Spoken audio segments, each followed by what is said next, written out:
Honk. Hey, with the honk, we get started. What's going on, everyone?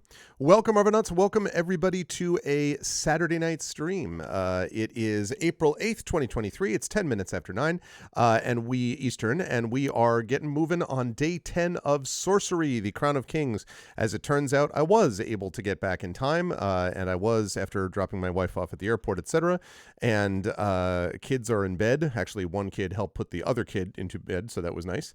And we are here for a stream, so we're going to be doing this tonight. I am only going to be rolling tonight for about 3 hours. I want to wrap up at about 12:15 Eastern, give or take a few minutes, because we have stuff to do tomorrow. We got to go do church stuff and Easter egg hunt stuff, and then we got to go ahead to some exciting night trip stuff with the kids, and all that kind of stuff, because my wife is winging her way to a yoga retreat. It is her first time being away from, especially my youngest, for longer than a day at most. In fact, she's going to be gone for a whole week.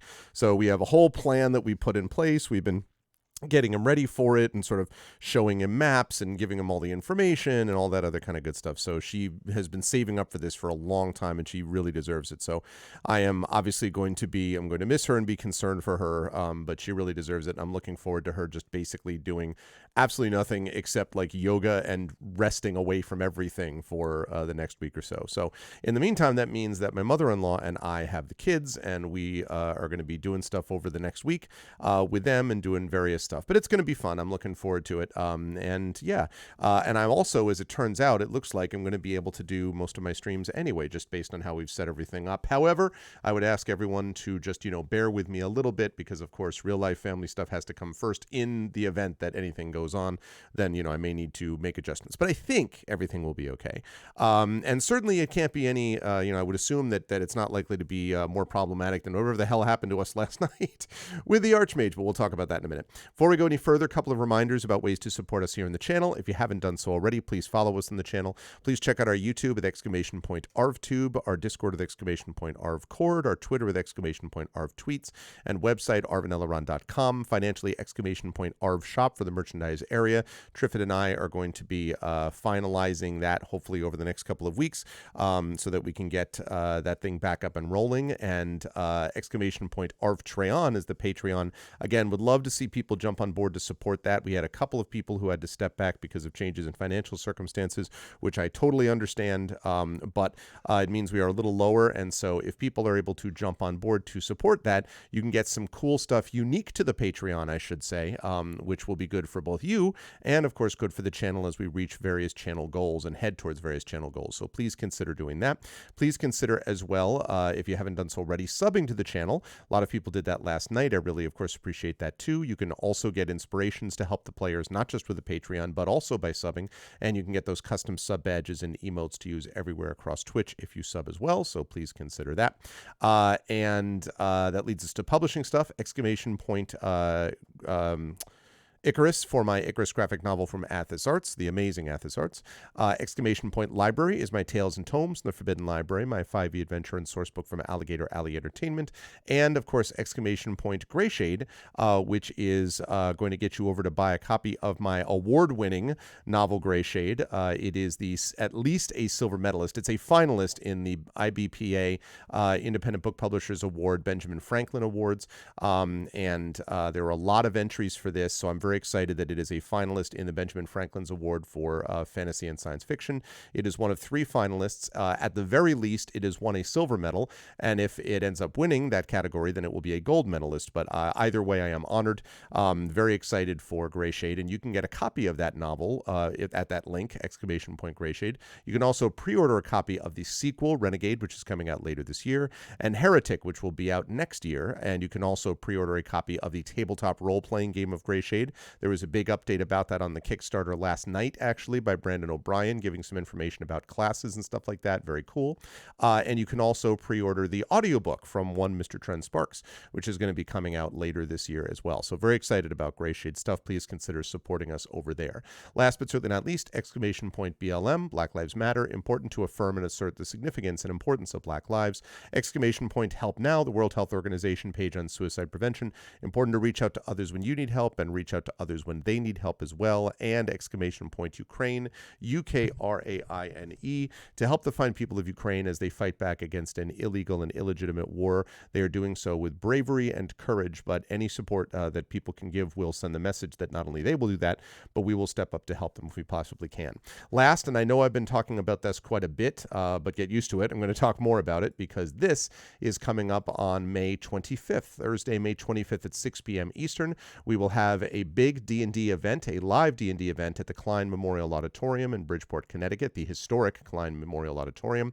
And I'll be joined by veteran players C.S.E. Cooney, Carlos Hernandez, Zach Clay, and Robert Austin James, otherwise known as Darkside Rob to viewers of this channel, and a high school student. And those 5 players are going to be playing through my Night of the Forbidden Library, which I'm very excited about sharing with an audience. I've done this, of course, at Gen Con before at the Writer Symposium, but of course not in a venue this big. So I'm super excited for that. Tickets to this are $5 for in-person or $5 for live stream. So please consider getting those tickets. And also, please consider spreading the word about it. I'm happy to send flyers to people if you live anywhere in the tri-state area, and I can send those digitally to anybody or also even physically mail them to people. And, you know, you can get that even if you don't live in the tri-state area, because everyone can attend the live stream, presumably. If you have an internet connection and you can see this, then you could presumably also see the live stream. So would love to spread the word about that. It is still about 6.5 weeks away, something like that, but we're really hoping for a good turnout. And again, this is the kickoff event for ARVCon 2023, which is our benefit event we do every year to benefit the Damon Runyon Cancer Research Foundation. Very, very excited to have them on board. And so we have not one but 2 flyers for this Klein event for this. So notice the dragon in the QR code. For some reason, I seem to be unreasonably fixated on how awesome that is. Anyway, so please consider jumping on board and letting us know about that. Let me get rid of that and let me turn on this and say hi to everyone. Hello, hello. I hope everyone is doing well. Just one quick note I do want to make about schedule. As I said tonight, we are going to be playing more of Sorcery 4, Crown of Kings by Inkle. You have me in Paragon mode. Is that what I am? I'm happy to be in Paragon mode. Good to see you, Echo. I hope all is well. So yes, I am going to be doing this tonight, and then I want to mention that I'm going to be off tomorrow, but we are going to have a Speculate event, a recorded Speculate event of a game called Land of Magic. And let me actually make sure I get the exact right name of this. A Land Once Magic Gutterwick, which is a cool RPG that Mike found, I believe. And so the Strange Friends actually ended up doing a recording. And so that recording will actually be going live on the channel tomorrow. So that'll be a ton of fun for people to check out. Should be around 6 p.m. Eastern, somewhere in that area. Then we will be off on Monday. Tuesday, we will be back here for a big day of streaming, starting with at noon Eastern. Tari Toons and I will be doing our game book illustration stream with Midnight Rogue, the fighting fantasy game book. So continuing that. Then at 4 p.m. Eastern, I'll be doing some more Chained Echoes over on Pen and Pixels, on GOG Com's Twitch channel with the Pen and Pixel show that I run there. And then back here at 9 p.m. Eastern for the full our vocalist crew of KP, of Rem Alternus, and of Zach Clay playing Citizen Sleepers. That'll be a good time. Then we'll be off Wednesday, Thursday, and then back on Friday for what I believe is Valorword Court of Blades, if I'm not mistaken, I think. And so, yeah, that's what we've got going on. It's going to be awesome. If it was Renegade, aka Red, you'd have red horns sticking out of your forehead. Save my echoes. Yes. Did I? For some reason, I think I've cut off my Twitch chat by accident over on the right side there. Let me see if I did. I think I did. Yes, I did. Whoops. Okay. That's more like it. Now we get all of Echo's message in their full widescreen glory. So, but good to see everybody. I'm excited about that. Now, let me tell you, folks, yesterday, in fact, let me pull this up here.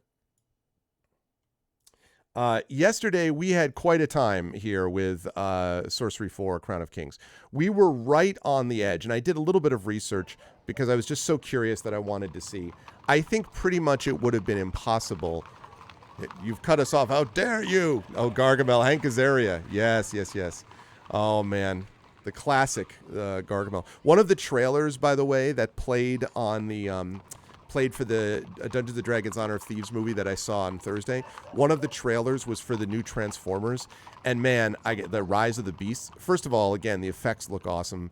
But I have to say, like, getting Optimus Prime's voice, every time I hear that voice, I'm just like, yo, man, that voice is just dynamite. It's so freaking cool. Yeah, that's right. And Ron Perlman is Prime Beast. I really hope this one's good because it looked pretty cool, I have to say. But, you know, who knows? You throw some effects together and what actually happens there. Anyway, to go back to this game. So I thought that we were right there. We were literally talking to the Archmage. And I thought maybe if we tried to kill him earlier on, pretty much I looked it up because I wanted to tell. It wouldn't have happened. We need to find something to counteract the effect of the Crown of Kings magic effect. Once we do that, then we can take out the Archmage because we have everything else that we need to defeat him. But we need to get that. We need to have something like that with us, which means there are a couple of options that we know about anyway. One of them is, hey, there's Trendane. I was just talking about you. Hello, Hillness. Thank you so much, Trend, for the sub 46 months. Good to see you, man. I hope all is well. Welcome, my friend. It is good to see Trend. Almost 4 years of support. My goodness. Thank you, Trend. I appreciate that. And, of course, Trend is also supported the Patreon as well. So just Mr. Support all the way around. Thanks, Trend. And then we've got Echo Alpha, who is the final month of this 6-month gift. That's right. 52 months. Oh, wait, I'm sorry. 52 months. What am I saying? I was saying 46. I looked at the streak, not the months. My bad. 52 months, which works out to... let me see. That is 4 years and 4 months that we've got so far. Thank you, Trend. Awesome, awesome, awesome. And yes, an Echo slightly with 3 more months, which is so we've got 4 years and 7 months after that gift that we got. It's the final month. Yeah. But thank you both for the support. I appreciate it. So what was I saying? So anyway, yes. So we need something that can basically anti-magic our way out of this Archmage. We've got everything we need, but because we rewound, there were a couple of things. First of all, I think that this means we can't break the hourglass again. So what we did was we zipped through the tower section on the western side again at the very end of our session last night. So the only thing we need to remember is that there is a skull cap right here that we need to get. We need to get the skull cap from here. After that, we can decide what we want to do. We have a number of options. We now know how to get through the Throbin doors, so we can go back up there, do the sequence of the Throbin doors, get in, and then head back up and try to free Jan, the Minimite, around whom magic does not work, from his cell. Now, the problem was that last time when we tried to do that, we couldn't open the door using magic because, again, we can't do it because of his magic. So there was no key hanging outside. When we escaped the cell after the Archmage locked us in it, we escaped the cell by throwing Jan out of the cell and then by using our magic to open the cell, and there was a key outside in the lock. That was great, except that we took that key, went up to the library. This demon, this goat demon, which was apparently the transformed Archmage, basically obliterated us. Like, there was nothing that we could possibly have done, which meant that we had to rewind all the way back to here where the tower thing with the time stop happened, which means that we now have to, again, get the book that we found in the library. We also need to do the whole Throbin door thing again. We can do all that because we know how to do it. But the bigger issue is, should we take a risk and try to go to the cell and see if the key is somehow sitting outside of it now? Or do we need to find a way to get some way to get some magic supported of us? Because I'm sure there are several ways to do it, but we need something that can shield us from the magic of the Archmage long enough for us to kill him. We have definitively proven that he is evil and ruthless, and he's super clever, and that he is not to be trusted, and there can be no mercy. Because we took too long chatting him up, and it ended up being that we sort of lost our will to the Crown of Kings. But it wouldn't have mattered anyway, because the Crown of Kings was so powerful, we wouldn't have been able to kill him even if we wanted to. So the reason I bring that up is that means, therefore, that we need to get some anti-magic thing with us. I only know right now about the anti-magic of Jan. However, there may be other ways to do things that might make it so that we won't be affected by the magic. And we need to make sure that we are unaffected by the magic going into his room so that the Crown of Kings won't be there, so that we can do what we need to do and take care of the Archmage and win the game. So there might be a helm that we need to attune to. Yeah, I was wondering, Seduce the Goat Demon, I was wondering what you would have thought if you saw this Goat Demon trend. I'm not sure. I'll see what you thought about it. So I don't know if there's like, yes, I just got that joke. Yes, we do need to attune to the helm. That could solve a lot of problems, actually, if we can. No, I'm not going to do any spoilers, but if you see the movie, you may understand a little bit. There may be a movie that relates to this. Anyway, we need to figure out something, though. So I'm basically laying all that out for chat, because once I get this thing from the skull, to get the skull cap from this, then we're going to have to decide what we want to do.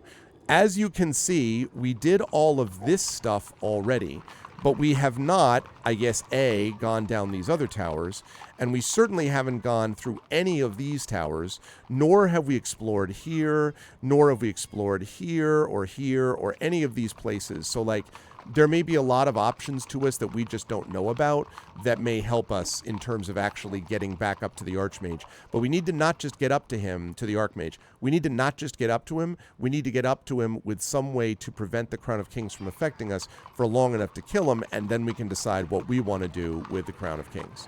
So that is where things stand for us. I think the only other thing I need to mention is just a sort of larger context about scheduling.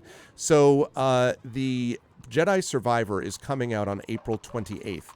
And by my count, we have something on the order of 3 to 4 more sessions of Sorcery leading up to that. I do want to play Jedi Survivor, so if we have not won leading up to that last session, I may zip us through some of the others off stream to kind of bring us to where the final few, so that we're in range of making that final decision with chat.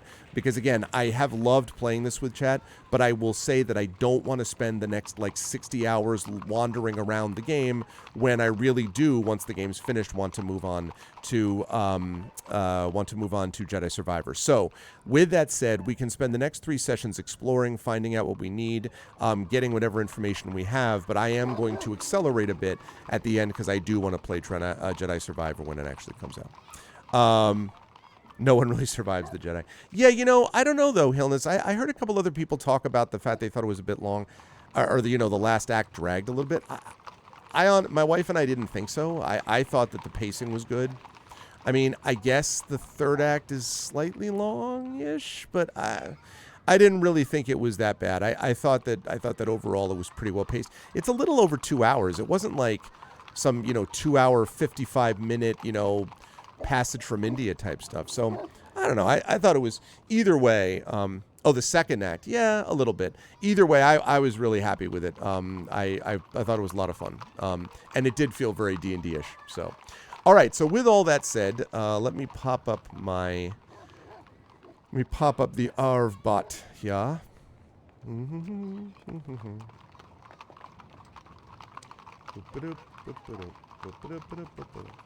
Yeah, but I know what you mean. And it was definitely not perfect. I also thought the effects were really good, except there was one effect in particular that I was like, meh. And you may know what that is, actually, Hillness. But I'm not going to spoil it again for anybody. But there was one effect in the movie, special effect, that I thought was not super convincing. But everything else, honestly, I thought was pretty convincing. I was like, yeah, that works for me. So... okay, so we've got all that. We've got this, which means now I can move this over here. And let's do it. Zooming in. Let's make it happen. So, the sun has disappeared, heading towards the horizon. This is the east side of a wide courtyard that sits below the central tower of Mampang. Guards mill this way and that. A short distance away, a wide set of steps lead up to the tower doors. An iron door leads south out of the courtyard, and a door leads away into a nearby turret. Yeah, I wonder if it's the same thing I was thinking about, actually, Hillness. You crane your neck to look up at the inner tower. The very top is hidden from sight by the lower floors, which jut out and seem older and in worse repair. Despite the impressive doors at the top of the steps, no one goes in or out. These are the Throban doors themselves, no doubt. The place seems as closed off and remote as an island. Door is marked with a small brass plaque. This is the office of the commander of the guard. You can see lantern light flicking through the grimy windows. Looking at the steps from here, they seem wide enough to ride an elephant up to the Archmage's doorstep. Okay. Now, I am going to go to the courtyard. I'm doing this to grab the skull cap because I know that one is there. Once we've done that, then I will let chat decide what it wants to do. So, you crane your neck. You step out into the center of the square, nervous at how exposed you seem. The wind picks up as the evening draws on. Thick, oily smells drift from a building to the north. But the most impressive sight here is the deep, towering flight of steps that leads up towards a door in the inner tower itself. On the other side of the yard is a large block of wood. The block of wood is crisscrossed with incisions and stained a deep purple color. Its use is clear enough. The executioner seems to have left his skull cap on the block. A patrol of guards tramps across the square and through the iron door to the south. Okay, we take the skull cap. That's good. We look at the steps. This close to the steps, you can see they are wide, black slabs of stone carved with ornate symbols. They rise steeply enough that one could not run up them, and a shorter man than you might have to scramble.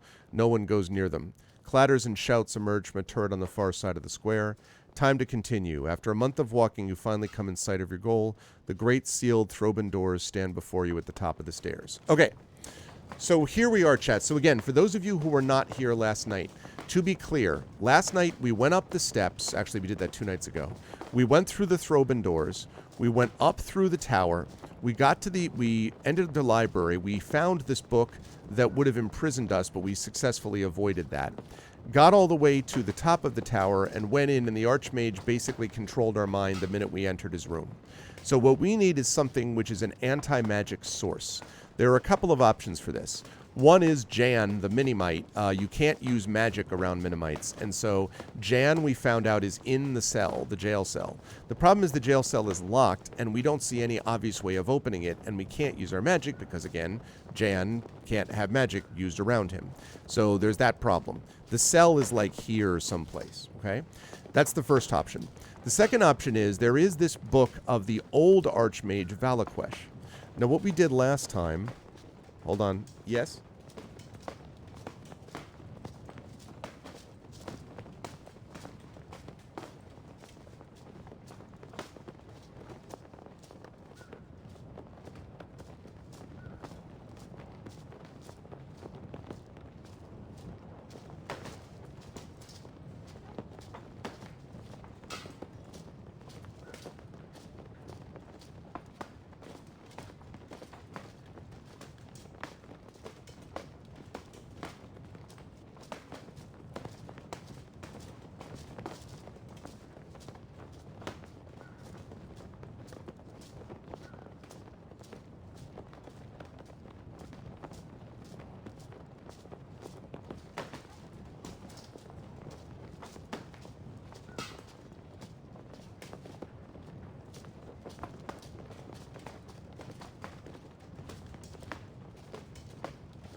Right. Okay. Sorry about that.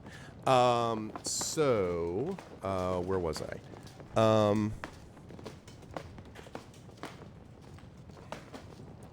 me a second to make sure I have this. Yeah, I do. Okay.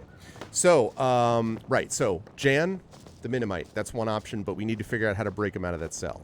The second option is to take the Archmage Valaquesh, the book called Magical Prisons.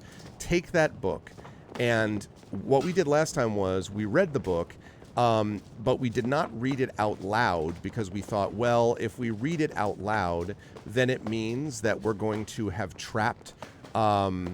If we read the book out loud, basically, it means that we will trap ourselves in the book. But it's possible that we might read it out loud, and maybe we just release her, but don't imprison ourselves, and maybe we can use her against the new Archmage. That's the current Archmage. That's one possibility, I suppose.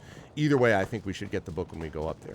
Or a third option is to basically explore and try to find some other anti-magic approach. So all of that previous stuff I mentioned, a lot of that is found up in here. So there's that. The other option is we have the mess hall to the west here. This mess hall is filled with soldiers and stuff like that. We could go in there, but just be aware that if we go in there, there's tons and tons of people, and we're going to be, like, very exposed if we go in there. But that is theoretically an option for us. Or we could go back to the east side, either to this tower, which has the captain in it, or down here. Because, like I said, we never explored any of this area. So we could also go back in here, go down, and south into kind of the main, you know, courtyard section and see what we can find. Okay? So now that I have laid that all out there so people know what the situation is, so I will ask, what should we do, or say? Move to the mess hall? Question mark. Move to the steps?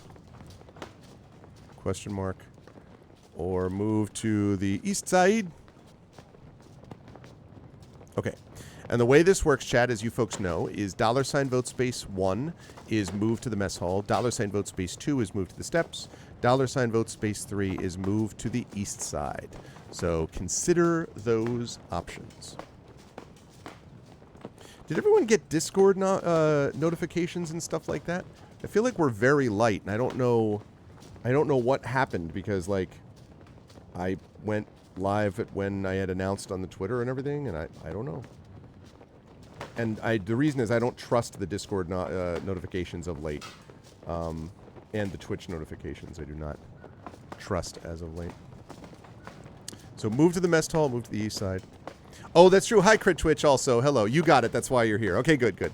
I'm glad because I know you came in late last night, Crit. So I know you felt bad that you had missed some of it, so I'm glad you're with us. To figure out what to do, Crit Twitch will help. My trust lies to my Kilobot.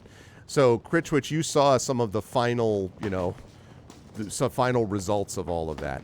It's pretty bad, chat. We have to figure out how to solve this problem, so it's going to be interesting. I don't know what to make of any of it, except that, you know, like I said, we need to figure out a way to get something that will protect us from magic, from the magic of the Archmage for long enough that we can basically kill him and take the crown. So, okay, cool. That's good. All right, so the notification stuff came out. Okay, so we have 1 vote for moving to the mess hall, 1 vote for moving to the east side. I need another vote, please. So we can break this tie between mess hall and east side. And if you did not see it, by the way, if you get a chance to watch the VOD, the conversation last night between us and the Archmage was super well written. Like, just super, super well written. Very subtle and thoughtful. And there was a point where we just, like, were like, no, we don't trust this dude anymore. But at that point, he had already kind of, like, manipulated us. It was very well done. It was super well done. Okay, going once. Going twice. All right, east side it is. You hurry from the center of the square to the east side. You stand in the shadow of the tall tower. An iron door leads south out of the courtyard, and a door leads away into a nearby turret. Okay, so I guess our choices are very simple. $vote space 1 means open the iron door that leads south out of the courtyard. $vote space 2 means make a move, and I guess that means into the turret to the right, to the east, or back to the steps or whatever. So $vote space 1 is open the iron door that will bring us here, down here. And $vote space 2 will let us go here, here, here, or one of those other spaces. So 1 is iron door, 2 is basically anywhere else. And iron door would lead us south out of the courtyard if we're going to go down this way. So get your votes in now, chat, please.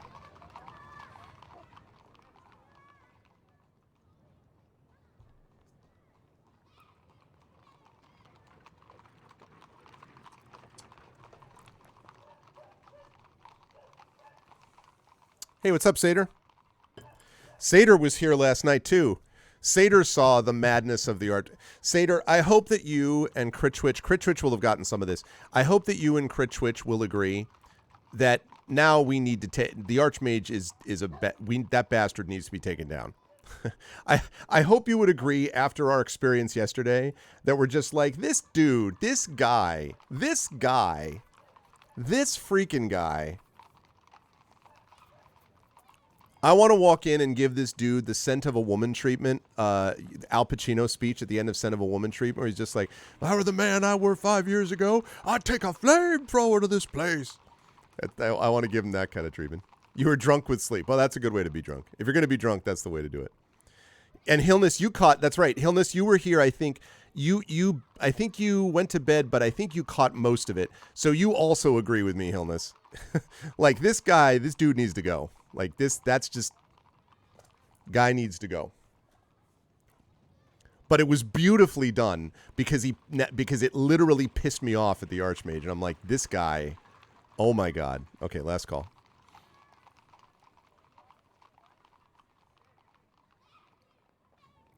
Incidentally, you went to bed after we awoke. Okay. Hey, incidentally, Hillness, the replay value on this series is supposedly off the charts. So this is a game that it would be, I bet, perfect on Steam Deck. I'm even thinking I may, after we do our stream, after we finish playing it on stream, I might even get this for Steam Deck. I could see this being a game I'd like to play myself, just individually with my own decisions. I could see playing again. Like, this would be a very good Steam Deck game, I think. This game came out, can you believe that this game came out 7 years ago? I think this came out in 2016. Just like, what? What even is time? Okay, so we are making a move. Okay, so we've got the courtyard, but we just came from there, and then we've got the commander's office. Can I assume, I'll do a quick poll here, chat. $ vote space 1 means the courtyard, but we just came from the courtyard, so I'm assuming that means you want to go to the commander's office. So $ vote space 1 is the courtyard, $ vote space 2 is the commander's, sorry, $ vote space 2 is the commander's office. So let's just get this voting quick. I'm assuming you want me to go to the commander's office, but just let's, make sure. $ vote space 1 is the courtyard, $ vote space 2 is the commander's office, because we just came from the courtyard, so.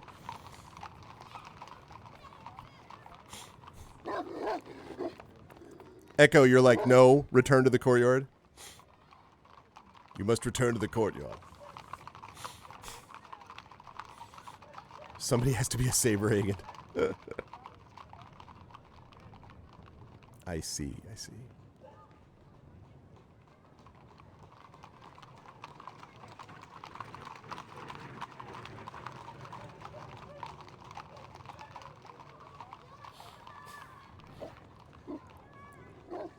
Yeah, no, I got the reference.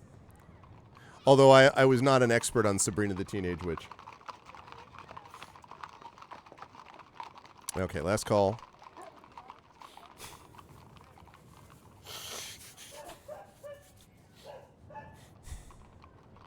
Going once, going twice. Okay. Commander's office it is. You knock on the door of the commander's office and a guard opens it. Yes? Okay, here we go, chat. What should we say? I have come to see the commander. Let me in. Or I am the Analander.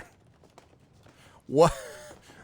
I am the guy who you're looking for. I am the Analander. I have come to see the commander. Let me in, or I am the Analander. Why would we say, I am the bad guy? I'm the guy that you're trying to stop.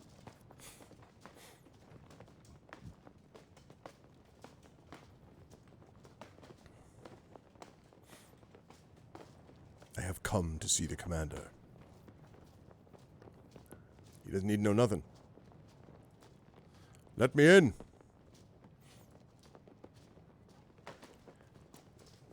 You just want a Kool-Aid man it? Saying that gets style points. That's true. But Roderick, I mean, you'd have to tell one squad. But yeah, but Roderick could all be like, you could all like sneak. I assume Roderick would just sneak his way around anyway, right? Like you just be like, I'm in the shadows, I'm Batman, right? I mean, like that's basically what you do. Yeah. So like,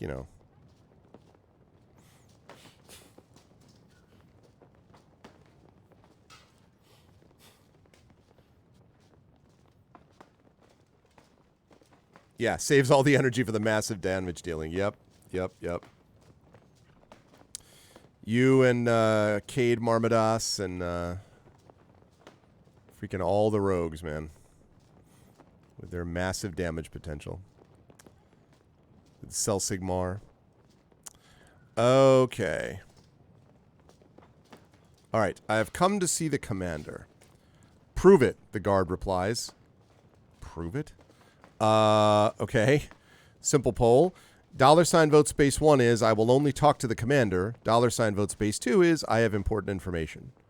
1 is, I will only talk to the commander. 2 is, I have important information.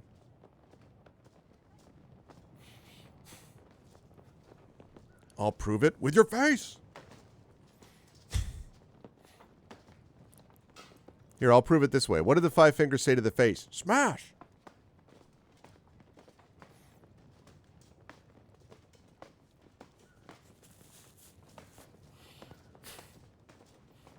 It's kind of a weird thing to say anyway. Prove it? Like, I mean, it's the commander's tower. I'm knocking on the door. I need to prove to you that I want to see them? Like, if you want me to prove that I'm allowed to see the commander, that's fine. But, like, I can understand you asking that question. But, like, oh, yeah? Prove that that's why you came here.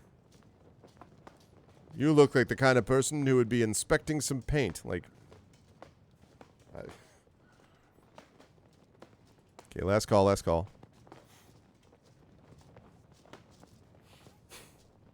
I'm going to zip through these a little faster as we go through, because it sounds like chat is pretty much clear. I will only talk to the commander. The guard sighs. We don't get many troublemakers in this part of Mampang, he remarks. It'll make a change. He whistles and a few other guards come running. They grab you roughly by the arms, which seems unnecessary since all they do is take you inside. Commander Khartoum, we found this one causing trouble, the guards declare. Now, I don't remember fully, but there was something where we found out information about the portrait of something relating to the commander. So that is information. I don't remember what it was from, but so $ vote space 1 is to ask him about the portrait. 2 is to wait. So 1 is ask him about the portrait. 2 is wait.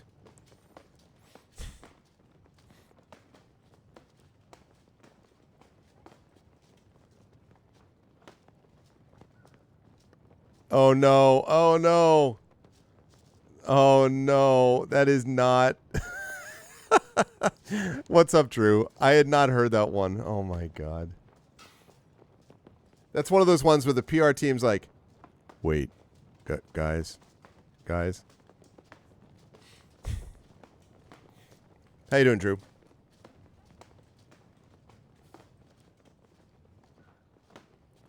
That is some stuff right there.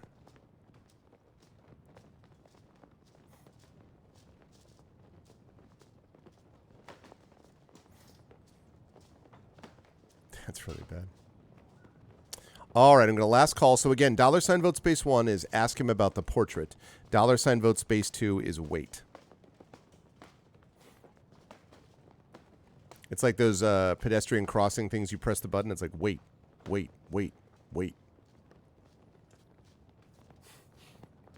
So no. So Drew, where did you leave? Were you? I think you were here for the whole thing, right? So what happened was we just, after the session last night, after we got killed by the goat demon archmage, we got thrown back to the time tower, so we just zipped back to the courtyard and picked up the skull cap, and that's basically it. So I explained to everybody what we've got. Basically, we know that we need something to protect us from the magic of the crown for long enough for us to do what we need to do to kill the archmage. And everyone now who was there last night is in agreement that he's got to go. Like, he officially is bad news. So we go, bad news bears. We got to kill this dude. So the only way to do that is to protect ourselves from the magic. So one option is we know that Jan will protect us, but we got to get Jan out of the cell.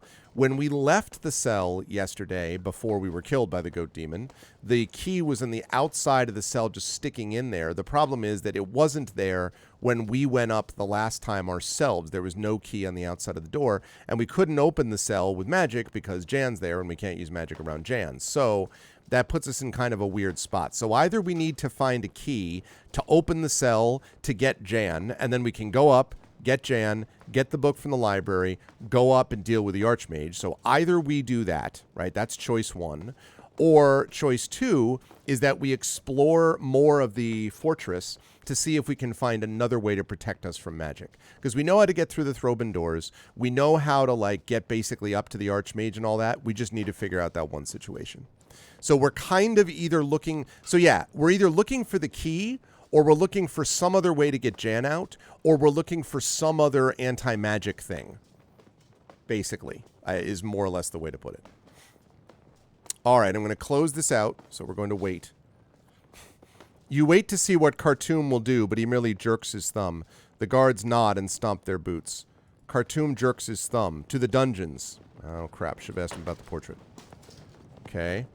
You are dragged through a narrow corridor, your head bumping against the frame, and into a round room that overlooks a line of dank cells. A hobgoblin dozes in the only chair. One of your captors kicks her awake. Volcom, we've got a prisoner for you. So, we've got two options here. Yeah, exactly. We certainly do know that, don't we, Drew? Okay, options are as follows. But he doesn't go through the grate is the thing. He doesn't come out through the grate. He can go through the grate out of the cell, but he can't get out of the grate to the door, which is frustrating. Okay, two choices, chat. Choice number 1 is to look at Volcom. $ vote number 2 is to play dead. So $ vote space 1, look at Volcom. $ vote space 2 is play dead. Yeah, and we may do that, Seder, or, again, see about the key. Like, we either... You know, maybe we get the key from one of the guards here, or we could have gotten it maybe from the commander, now that I think of it, which makes me feel like we should have asked him about the portrait. But whatever, you know, if we need to, we can get back there. If we have to rewind all the way, we can do that. Just feel bad that we lost that hourglass thing, though.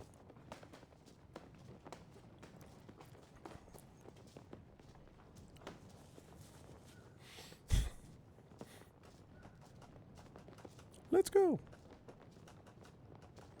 Let's go. Okay, so we have 1 vote each. So we need someone to break this tie. $ vote space 1 is to look at Volcom, who is the hobgoblin, apparently. $ vote space 2 is to play dead. So get those votes in, chat. Get those votes going.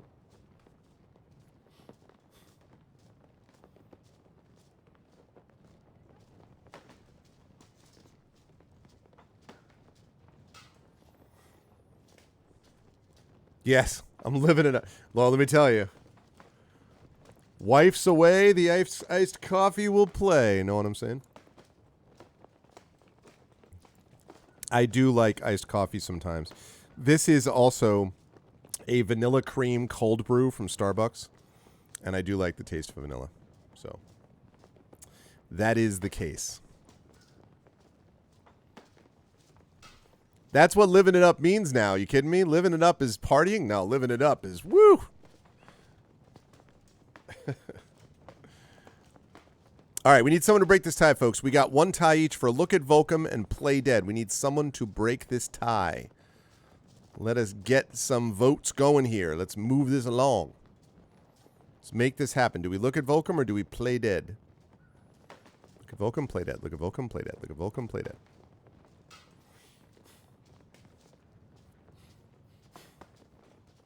Living it up in the city. Living it up with the iced coffee.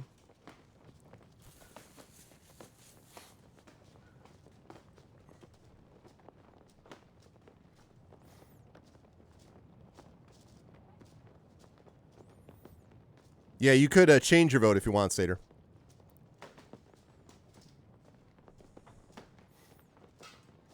That's a $ change vote space. If you want to do that. Always play dead. Always play dead.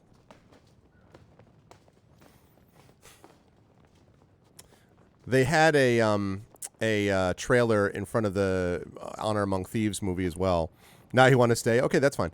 That was for The Flash.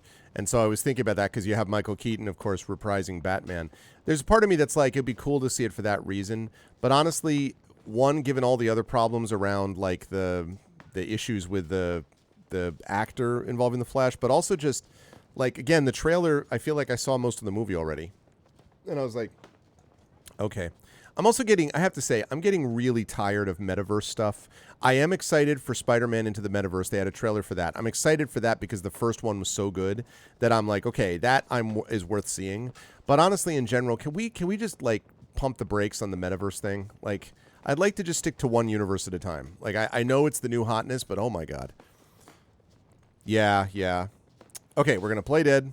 Close. You stay limp, listening. Volkim stretches, clearly still half asleep. Has he been to Nagamenta or the commander? Look pained. Whoops. Stand upright or stay silent.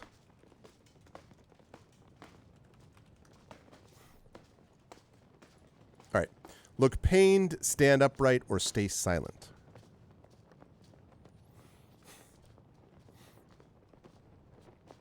Yeah. And also, like, they had in the trailer the sequence where they had da, ba, ba, ba, ba, ba, which was pretty epic. Like, it just, you know, it just is. So that was cool, but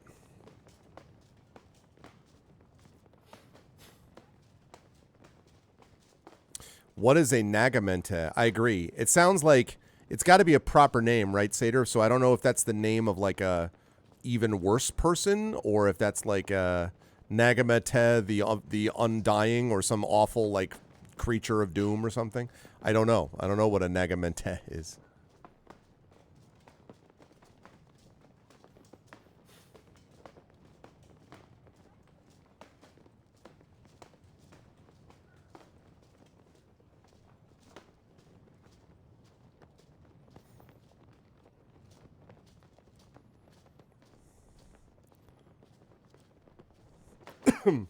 Right, that's what I thought.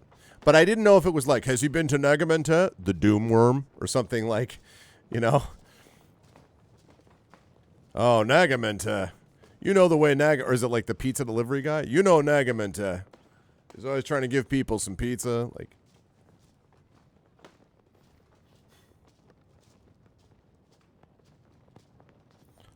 Nagamenta.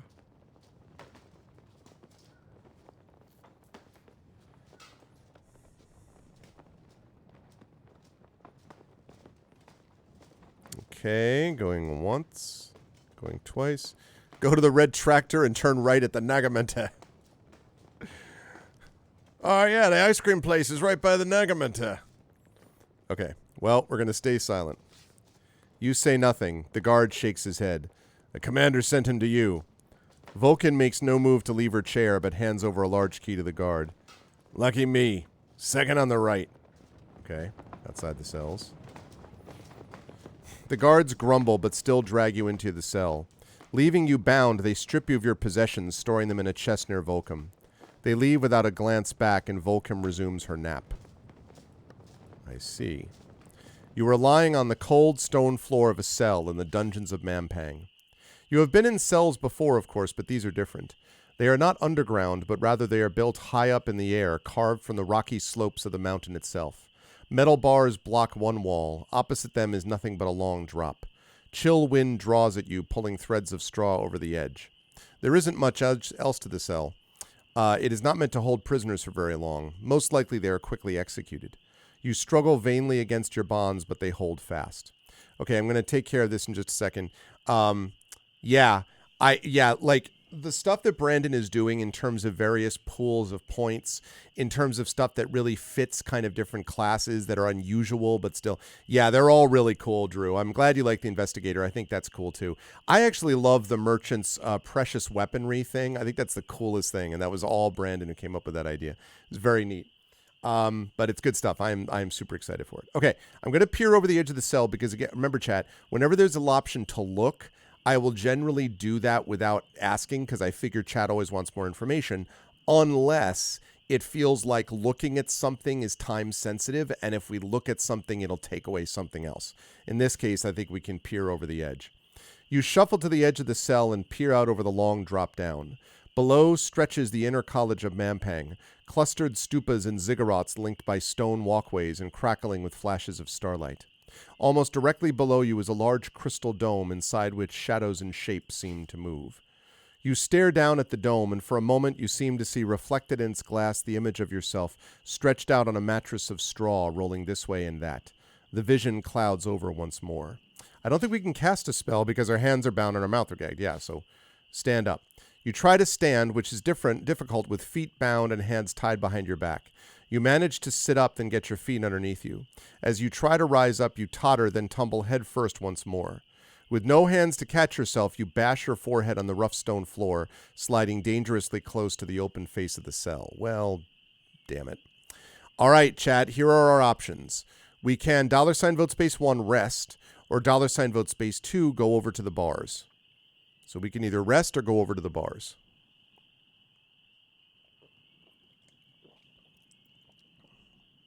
Yep.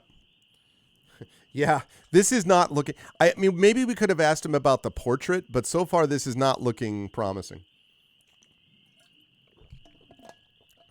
Although, again, if we could get the key, and if the key opens up the jail cell, that might work. That might be worth it. Then we just take the key, we zip upstairs, we open the cell, pick up Jan, run up to the library, read the book, sleep in the library, come out of that, and Bob's your uncle. We got the Archmage. Pow! If it all works out that way. And I'm sure it'll be completely easy and there'll be no issues. And I'm sure it'll go with no concerns at all. Okay, so let's get our vote in here, chat. $vote space 1 is rest. $vote space 2 is go over to the bars. And I don't mean the taverns. You know what I'm saying? Talk about the bars. How did you know I have an Uncle Bob? I assume everyone somewhere has an Uncle Bob. Even a Bob, an uncle they don't know about. Yeah, I don't know whether the keys are universal, but I have a feeling they probably are for the cells. You get the impression they don't have a lot of people with prisoners here. They're just like, whatever. You know, like they don't really care because they're going to execute him soon anyway. I didn't get the impression that Vulcan, right? That was the name. It doesn't say. I didn't get the impression that Vulcan was big into, you know, care about their job. Okay, so last call.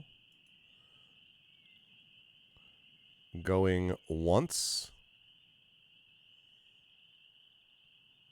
Going twice.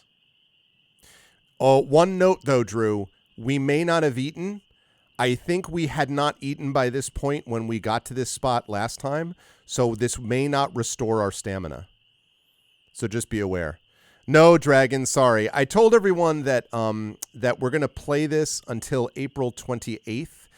If we win before that, then we win before that and we'll be done. If we don't, then April 28th is when Jedi Survivor releases, and I'm going to play that. So if so, then I'm going to zip us up to like right to the end, basically, and just have us do that last session, and that will wrap it up for us one way or the other. So I'm sorry, Dragon. We've missed having you here, but I know you don't want spoilers and stuff like that. I'm sorry to say. We were at the final confrontation, but the Crown of Kings was too strong. What we're doing now, well, I don't want to spoil things for you, Dragon, but like we have to confront the Archmage again with a different approach than we did last time. No, we're not leveling up. No. But we are trying to, I don't want to spoil it for you. We're getting some things that we might need to help us, for want of a better term. So, yeah. Yeah, we need a bunch of rare candies. That's all we need. All right, here we go. We're going to rest. You crawl towards the pile of hay in the corner and throw yourself down on it, but you cannot seem to get comfortable. Something is sticking in your back. Ah. Yeah, sorry, Dragon. I'm sorry, man. Soon, I hope, TM. I've been having a great time with it, but, you know, miss having you here, but I get it. Okay. So there's something sticking in her back. So either search the straw, wriggle, or curl up. Do it faster. You do it faster. If you played through this game quicker yourself, sir, using your, you know, your well-tested veteran gaming skills with a Z, You would have already won this. Well, hello there. What's up, General Kenobi? It's an honor to have you with us. You're still on 1? Speed it up, boss. You can do it. What's going on here? We are attempting to get through.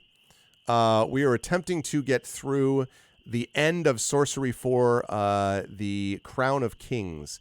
There's way too much to explain, except to say that at the moment we're stuck in a prison cell and we're trying to get out of it. Other than that, the story, you'd have to look at the previous multiple VODs of, that are on my YouTube channel under my the Inkle Sorcery playlist if you want to know more about that, I'm afraid. But that's the sort of short version. Okay. Okay. So I'm going to last call this. So $sign vote space 1 is Search the Straw. $sign vote space 2 is Wriggle. $sign vote space 3 is Curl Up. Because we have something sticking in our back in the straw.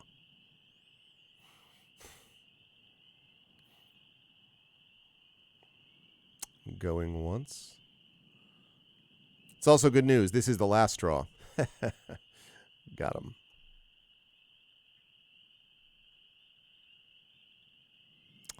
Going once. Going twice. There it is. Search the straw. Moving this way and that, you eventually dislodge it from the hay, a glass bottle. It clatters across the stone as it rolls towards the edge. Ooh. Do we rest? Do we catch it? Or do we let it go?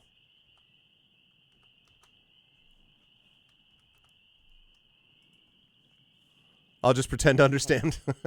I totally understand everything that's going on here. Rest, that's $sign vote space 1.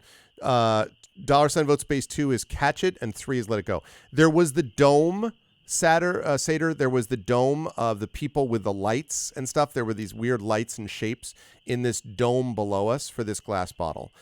So yeah. So we can either rest, that's $sign vote space 1. We can try to catch the bottle, $sign vote space 2, or we can let it go, $sign vote space 3.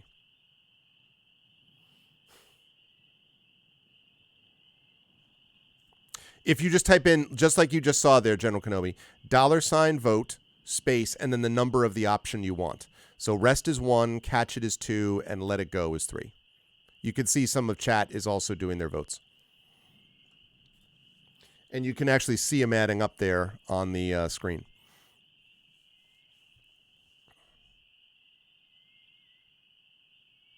Yeah.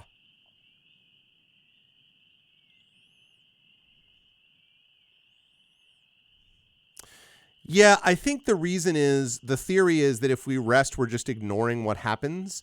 I assume that let it go means that we're literally waiting to see what it does to whatever it smashes into down below. That's my guess. Because otherwise, yeah, it doesn't seem to make much sense why you wouldn't just, like, if you wanted to do that, you could just rest. But I'm guessing it's because let it go means you're actively waiting to see what it does. That's, again, my guess. Okay, last call, last call. All right, going once, going twice. Okay, going to try to catch it. You hurl yourself across the floor, catching the bottle at the very edge of the cell before it can drop away out of sight, and without going over the edge yourself. You take a moment to recover your breath. Okay, I'm going to look at the bottle. I always do that. The bottle is a wine from some ancient cellar, its label curled and faded, but the cork is rotted away and the contents long since evaporated. Okay, this is an easy two-choice poll, chat. $sign vote space 1 is smash the bottle, because there's nothing to drink, Echo. $sign vote space 2 is toss the bottle away. So either $sign vote space 1 is smash the bottle, $sign vote space 2 is toss the bottle away. Hey, if we smash the bottle, doesn't that mean we can cut the rope? If we smash the bottle, we can cut the rope that bind our hands, right? I'm pretty sure that's what we can do. You don't care? You're just like, nope, I like this place. I want to live in this cell.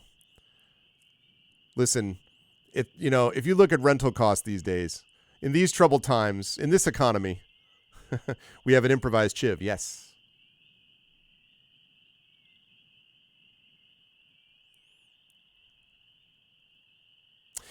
You can find this on Steam, actually, and it's on sale. Actually, wait, I don't know that it's on sale right now. Let me double check. Store.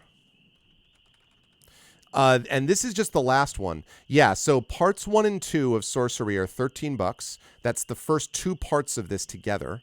Part 3 is $9.99, $10, and it's like 40 hours of play, part 3 at least. And then part 4, which we've already played 26 hours on, is another $10. So if you got the whole series, it would cost you $33 for easily like 60, 70 hours of play. Very, very cool game. Based on the best set of game books ever made, in my opinion. The best. So, definitely recommend it. Thanks, Echo. Okay. Of course, you don't get chat with it, unfortunately. All right, so we are going to smash the bottle. You grasp the bottle between your shaking fingers, lift it up, and then strike it hard against the flagstone floor. Your eyes light up as it shatters into a score of palm-sized pieces of jagged glass. Cut my bonds with the glass. Hell yes. You turn around and squat down, working the piece of glass up between your palms. Then begins the painstaking work of sawing against the rope.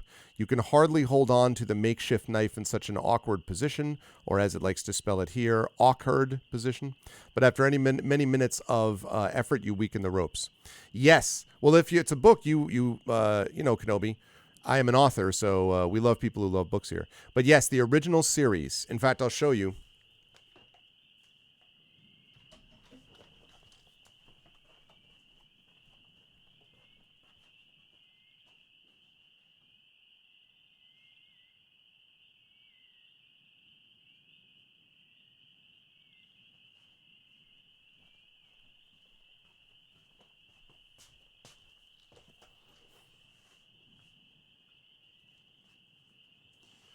Best game book series ever made. Starting with this, the Shamutanti Hills. You can still see on the back that I got it for $3.16, and that's Caldor is where I got this from. Then Kare, City Port of Traps was book 2. Then Seven Serpents, Sorcery book 3. And last but certainly not least, Sorcery 4 is this one that we're playing, The Crown of Kings. You can see for yourself how thick this book is. This book has 800 entries. 800 entries. The best game book ever made. Now, all of these, and Inkle's and what Inkle did was take it from here and somehow make this even better. I still to this day marvel that they were able to make this even better, but it's well worth doing the books. They are still incredible and they still hold up. But it's just Inkle did such a miraculous job with it that it was pretty wild. So, yep. Yep, it's good stuff. Very, very cool. Those are not easy to get the original copies of either because I got those a while ago. So, okay. So, where were we? Pull. With a mighty pull, you break the weakened ropes. Then you yank the filthy gag out of your mouth.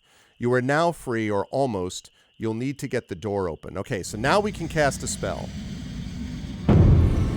So we can either go over to the bars,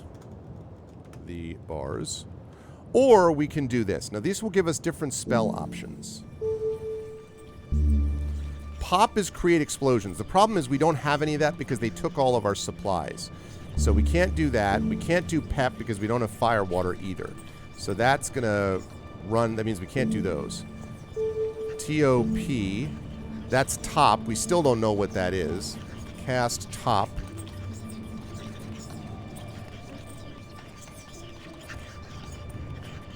Don't know what the hell top is.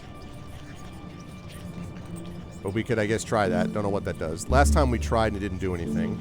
Tell requires a skull cap. Again, we don't have our possessions because they took them from us, so we have nothing at the moment. So we can't do that. Dim causes stupidity.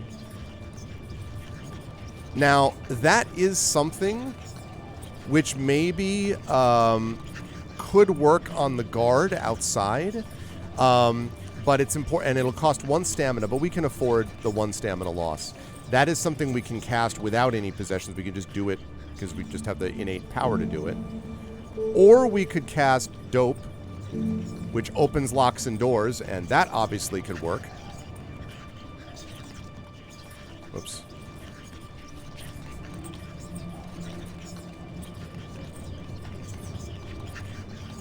It's a spell to take off the crown. We tried top once, but it just said we don't know what it is, so it didn't work. So we were like, okay. Gob, we could summon a goblin, but we don't have a goblin's tooth because, again, we don't have any possessions. We could, we got Z. Zob is summon a rock demon. We don't have a rock demon's tooth. Again, we don't have possessions. We do have Zen, which requires a jewel-studded medallion. We could hover in air, but we can't do that when we don't have any possessions. Zip causes teleportation. That one we do have because I guess they didn't take the green ring from off our figure. So that could work. Cause teleportation. We could, like, zip through the bars. I don't know what that does in terms of, like, you know, the freaking what's-her-name Vulcan that's just sitting right outside, but we could do that. Let's see. So we've got G. So we got T, D, Z. P we can't do. I think that's all. So those are our options, chat. We can go over to the bars, or we can cast Top. We don't know what that does, unknown. We can cast Dim, which causes stupidity and uses 1 stamina. We could cast Dope, which opens locks and doors. That costs 1 stamina. That certainly could work. We cast Zip, which causes teleportation. That would zip us through the bars, and that wouldn't cost stamina because we have a green ring. We just don't know what happens when we get through to the other side of the bars. So those are the options that we have. What's up, Horns fan?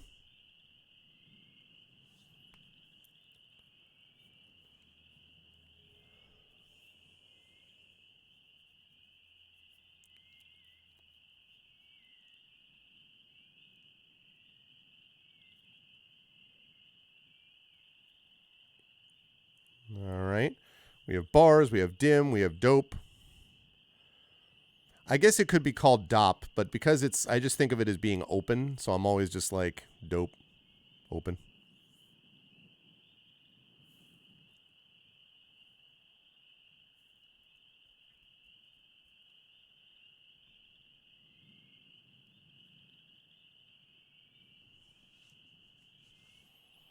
All right, we have 1 vote each for bars, dim, dope, and zip. Ah, Drew has cast dope, so dope has taken the lead. I'm going to last call this now.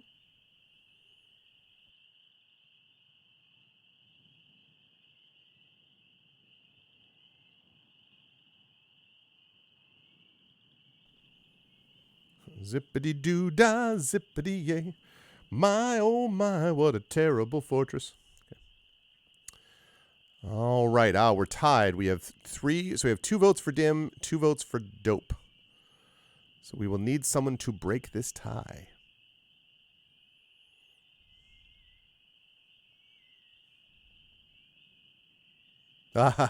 Well, it's always a pleasure to have you here, Horns. You've had these books for 10 years. Well, let me give you some relief on one score, Horns, which is that these are so different at this point from the books that there are some things that are somewhat similar, but the farther you get away from the Shamutanti Hills, the less and less it has to do with stuff in the books. Like, yeah, there is stuff in the books, but this goes off in such a different direction that they're really inspired by them, but they really move in a different direction. Now, I can't help you with spoilers for, like, the fact that the games themselves are the games. I will say that if you play this again, you could play this vastly differently than Chad has played it. Vastly differently. Oh, thank you, Hornsfall. Oh, I appreciate it, man. Thank you, Hornsfall. Thank you so much for the sub. I appreciate that. Thank you, and enjoy the emotes and stuff like that. But yeah, like, it is one of those things where, like, I don't think you'll be like, you won't be spoiled, certainly in the books. And with the game, you might be spoiled a bit. I guess, but it's just the gameplay is so different depending on the choices you make. Like, it's sort of impressive. Rock Paper Shotgun, which I respect a lot as a game site, actually said they argued that this might be the best computer role-playing game ever made. I don't think I agree with that, but I understand what they mean. The ambition of this is off the charts, honestly, in terms of what they're trying to do. It's pretty impressive.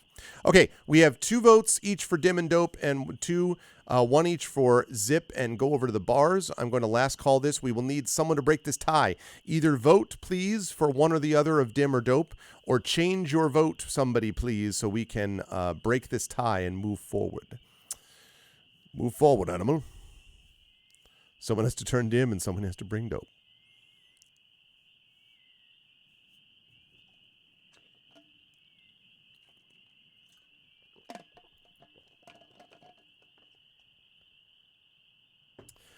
Incidentally, for those who may have come in late, I have my headphone off a little bit this way because I have to be listening for my son because my wife is away for a week. And so it is myself, my mother-in-law, and my daughter who are here. My daughter helped put him to bed tonight. He's 6.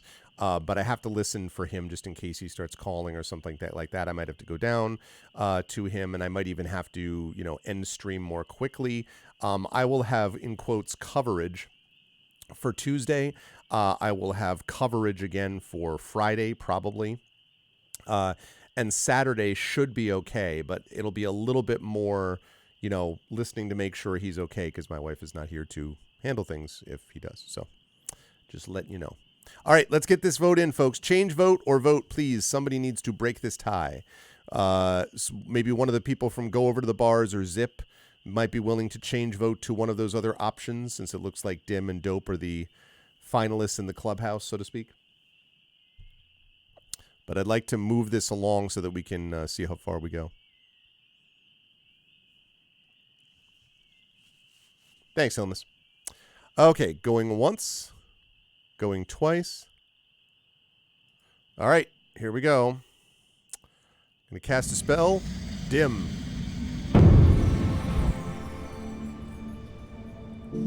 Oh, nope, wrong one. This D.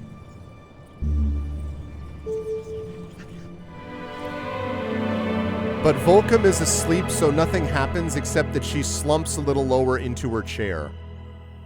Well, that was a nice waste of... That wasted energy. Okay, so she's really even dumber than she was before, if that was possible. Okay, let's try that again, chat. All right, so since that's the case, let me open this up again. We all feel a little dim. All of us here today, I think, felt, we're all dumber today. At no point in your rambling, incoherent diatribe did you say anything which came even close to making a modicum of sense. We're all dumber for having listened to that answer.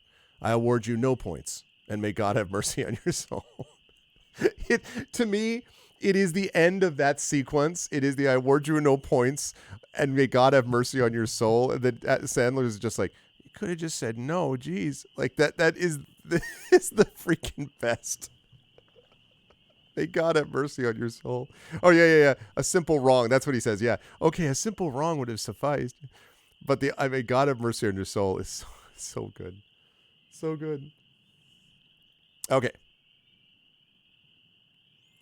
So let's get our votes in, chat. So $ vote space 1 is bars, 2 is cast top, which is unknown, 3 is cast dope, open locks and doors, 4 is zip, cause teleportation.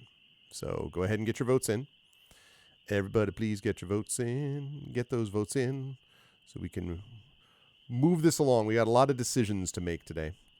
And I'm only going tonight until about 12:15, so a little less than 2 hours from now, because big day tomorrow.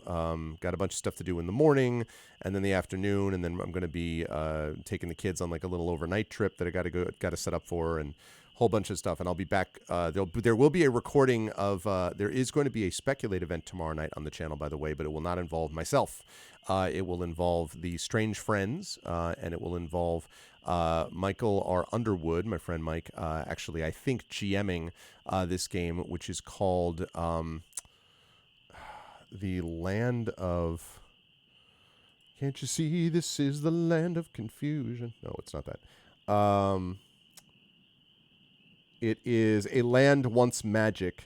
Gutterwick is the name of it. And Mike said that he enjoyed it a lot. So I was like, okay, well, that's pretty cool then. So that will be happening tomorrow. Okay, cast sip. It's such a good sequence. Ah! Okay, so we've got 1 vote for Go Over to the Bars, 2 votes for Dope, and 3 votes for Zip. All right, did I last call this? I did not last call it. I will last call it now. We need someone to break this tie. Who shall do it? Who shall break this tie?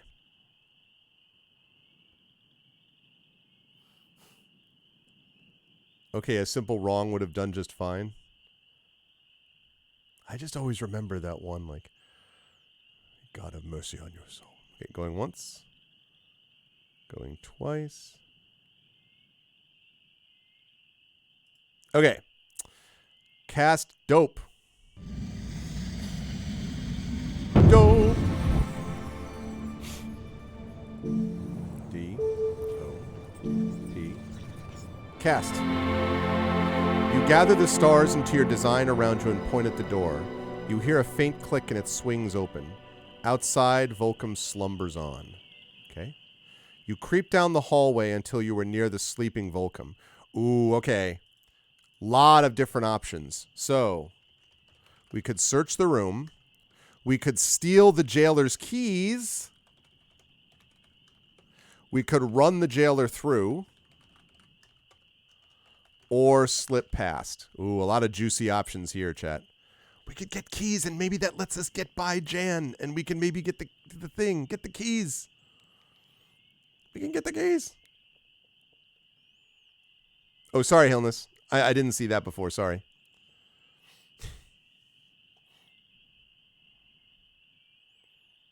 Oh, good. I'm glad to see chat is unified on this.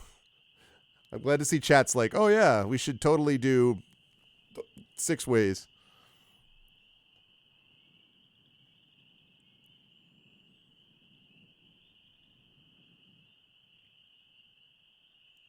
It is free for all. It is true. Okay, I'm going to last call this.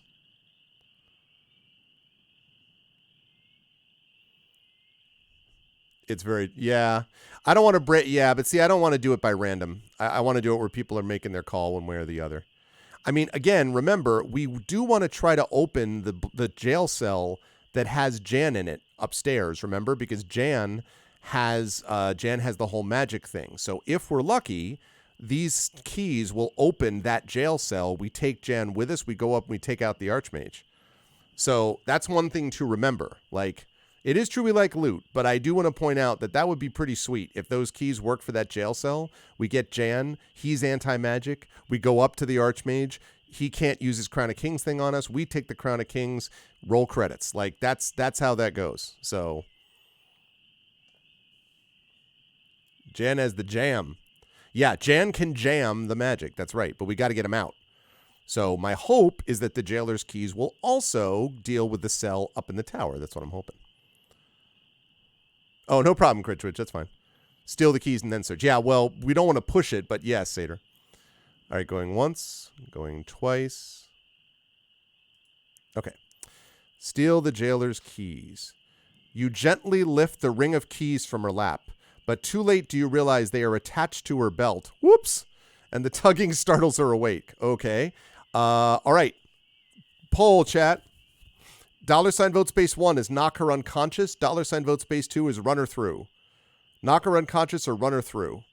Wait, do we have her sword?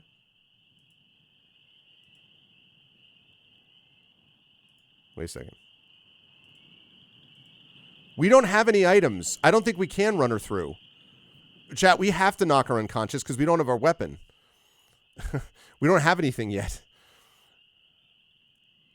Because they took it all from us. Yeah, we didn't get anything yet. Not yet. Not yet. All right, so I'm going to close this poll because we can't run her through. Well, we broke that bottle, yeah. We can't. We don't have this. We don't have a sword, Echo. We have to knock her unconscious. We don't have a sword yet. We got to knock her unconscious. A swift blow to the side of the head puts her back to sleep again. You exhale with relief. A few ragged prisoners look up as you pass. Their eyes are free of hope. Okay, we take our keys. Now, chat, do we search the room or do we free the other prisoners? We have hands. We can't run her through with our hands. What are we, like Sonny Chiba? The 1-inch punch or whatever. So $ vote space 1 is search the room. 2 is free the other prisoners. You know, also, I'd like to point out, we could free the other prisoners once we freaking get the Archmage. Let's just keep that in mind. Eyes on the prize. We take out the Archmage, then we just, like, issue decrees, free all the prisoners. Like,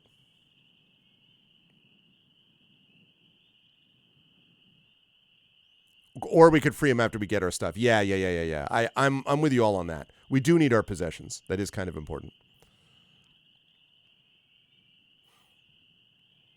Boy, I hope this works. Boy, I hope this works.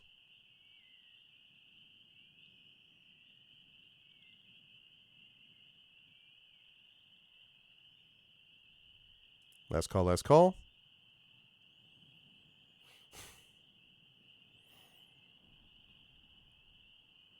Screw the prisoners.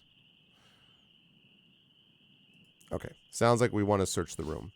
You search the room and soon find the chest containing your possessions, which you unlock with the jailer's keys. Sitting at the bottom of the chest is a small pouch of gold, which you scoop up. There is nothing else of interest in the room. So now we could free the other prisoners. We could go back into my cell. Wait, what? Why the hell would we do that? Or we could leave. Yes. Well, that's very important. See, in all fantasy prisons, Horns fan, as you know, it's very important to recognize that we have a dry cleaning service available for us. That's also critical. Okay, sounds good. Thanks for stopping by, Kenobi. We'll see you again soon. There's got to be a fantasy dry cleaner.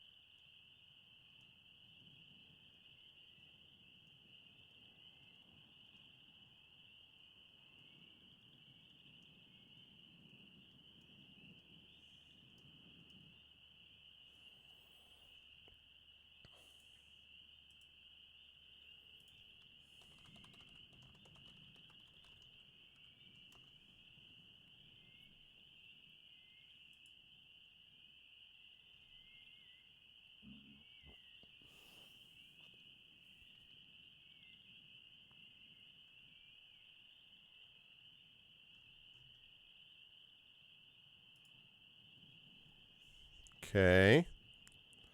Last call, last call. We have a tie between freeing the other prisoners and leaving. Why exactly do you want people to go back into their cell, Echo? That doesn't sound Roderickian to me. What's up, Cinder?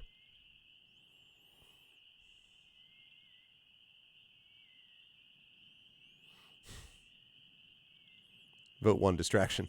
Free the other prisoners. Yeah, I could see that. There's more stuff in the cell behind the poster of Raquel Welch. He crawled through a mile of shit, but he had escaped. Cinder, I have to say, every time I see your name, I think about one of my favorite games from a certain period of my life, which was Killer Instinct. And partly because of the guy who was the announcer on the video game, that was like, Cinder! Saberwolf! You know. And I think there was a Kilgore, if I remember correctly. Not a Kilgore Trout, but a Kilgore. Cinder! Yeah, exactly, Echo. Okay. Free the other prisoners it is. You unlock the cells of the free prisoners that share the dungeon with you. They all look half-starved. Most flee immediately with barely a glance back. One man stops to shake your hand before disappearing. He has the look of a hardened killer about his miserable eyes. Okay. So, Now we can either $ vote space 1, go back into my cell, $ vote space 2, leave. What's up, Triffid? So we picked up, Triffid, good to see you. So we picked up the skull cap again. Then we went into the tower, got thrown in a dungeon. They took our positions, but there was a bottle that we found that we managed to smash, use the glass to cut our ropes. That allowed us to take the gag off. Then we cast a spell to open the cell door, walked through the cell door, stole the keys from Vulcan, who was the hobgoblin guard who was asleep. Although as we did that, we had to knock her out. And then we just freed the prisoners, and we got all our possessions back. So now we have keys. Maybe it'll work on the cell door upstairs. We don't know. Yeah, I know exactly, right? Combo breaker. Ultra combo. Yeah, I love that too, Satyr. Look, are you a hardened killer? Andy Dufresne, who climbed through a mile of foulness I don't even want to imagine and came out clean on the other side. Yeah, so go back into my cell. $ vote space 1 is go back into my cell, which I will admit I do not understand the purpose of doing. Or leave. $ vote space 2. Yeah, maybe that's true. That's true. Echo, are you under control of the Crown of Kings? $ vote space 1 is go back into my cell. 2 is leave. Echo is the Cylon. Echo is the mole. Echo's like, guys, it's perfect. They'll never expect it. The last person that they'll expect will be that one. Number 1 favorite movie. I think Shawshank Redemption. Shawshank is not my favorite movie of all time, Drew. I think it's probably the best movie I've ever seen, though. I would say Fellowship of the Ring is my favorite movie. 12 Angry Men is right behind it. And The Princess Bride is probably right behind that. Like, basically, I have in my sort of the sort of universe of the Mount Olympus of movies for me. I would say in my top 5 at the very least, Fellowship of the Ring, Princess Bride, and 12 Angry Men. But I would say that Shawshank is probably the best movie I've ever seen, just in terms of crafting, character development, storytelling. The sequence with excuse me, where he's playing the classical music for the prisoners is just spectacular. And isn't the guard the big prison guard in there? Isn't that Clancy Brown who plays that? Yeah, I would have to say, I mean, and again, I do specify, like, Shawshank is amazing. It's not my favorite, which is nothing against the movie. It's just I have other ones that I would put up there ahead of it.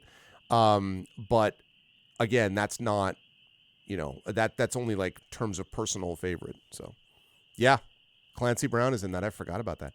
Okay, let's get some other votes, folks. Go back into my cell is $ vote space 1. Leave is $ vote space 2. So let's please get some more votes out there. Please and thank you.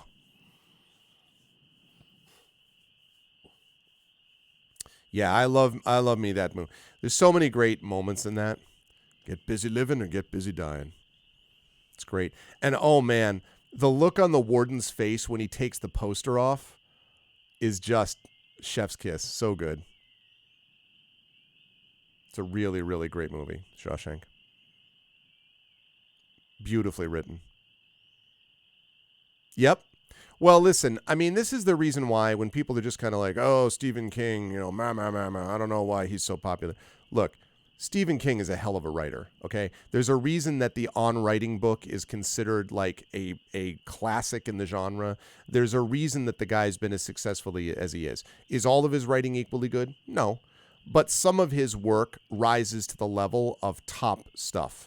The book It, I would argue, is top-level stuff. I would say The Shining is very close to that. That's top-level stuff.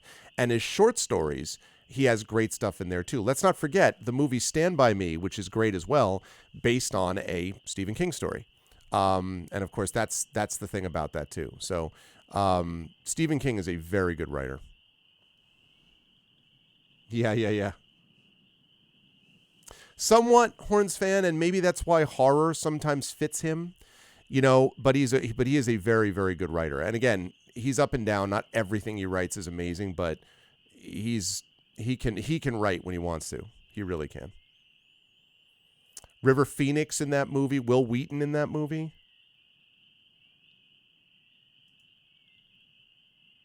Yep, The Stand. Hey, Prince Justin, what's up? Okay, so we are going to leave. You want to waste no more time here, but follow the prisoners up the steps. You ascend the steps cautiously, but meet no resistance. The prisoners have left the far door hanging wide open. You have escaped the dungeon, but that may soon be discovered, and the fortress's denizens will be wary of you now. If you were captured again, you might not receive such indifferent treatment. Okay, fair enough.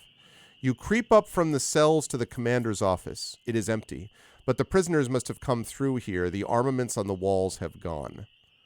Okay, now we don't want to take a lot of time in this room, chat, but I think it's certainly reasonable for us to search, to spend a little bit of the time, but don't take too long.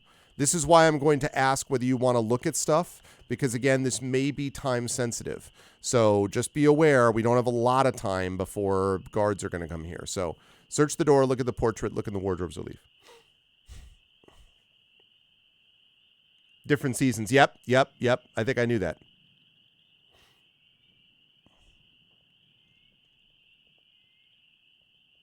Yep. Very good. Not the again, quite a good writer. Of course, there is one who I think is the best short story writer of all time. The best. And that is saying a lot. There are a bunch of extraordinarily good short story writers, many, many ones that I would put up there. But I think one is the best short story writer of all time. Because of crafting, skill, pace, ending, theme. Anyone have a guess as to who I would argue is the best short story writer? It is not you, Hilness, though, of course, I have no doubt you have surpassing skill. Nope. Hemingway's very good, but I wouldn't put him up there. Listen, everything Hemingway writes is a short story. Yuck, yuck. No, I'm just kidding. No, Hemingway's good, but no, I would not put him up at that level. I was going to say I haven't written any. Well, right. That's why, you just sort of gave up on it, Hilness, so I couldn't put you in there. Okay, and keep voting while we're doing this chat. We have 3 for search the desk, 3 for look at the portrait, none for wardrobes or leave right now. Yes, Twain has good short stories. Twain is an wonderful writer too, but I would not put him up there too because he didn't write that many of them. He wrote them, but he wasn't like tons and tons of just short stories. O. Henry's too slow. Not too slow, too short. And I wouldn't put O. Henry at that level. O. Henry's great, but yes, Edgar Allan Poe. I think Edgar Allan Poe is the best short story writer ever. And he revolutionized not only the way that we write horror, like there is no Stephen King without Edgar Allan Poe. King said that himself. Not only did he revolutionize the way that we wrote horror, but he also revolutionized the way that we wrote short stories. If you read something like Murders in the Rue Morgue, you will see an example of a superlative, superior writer in terms of crafting, structure, pace and figuring out how to put all that stuff together.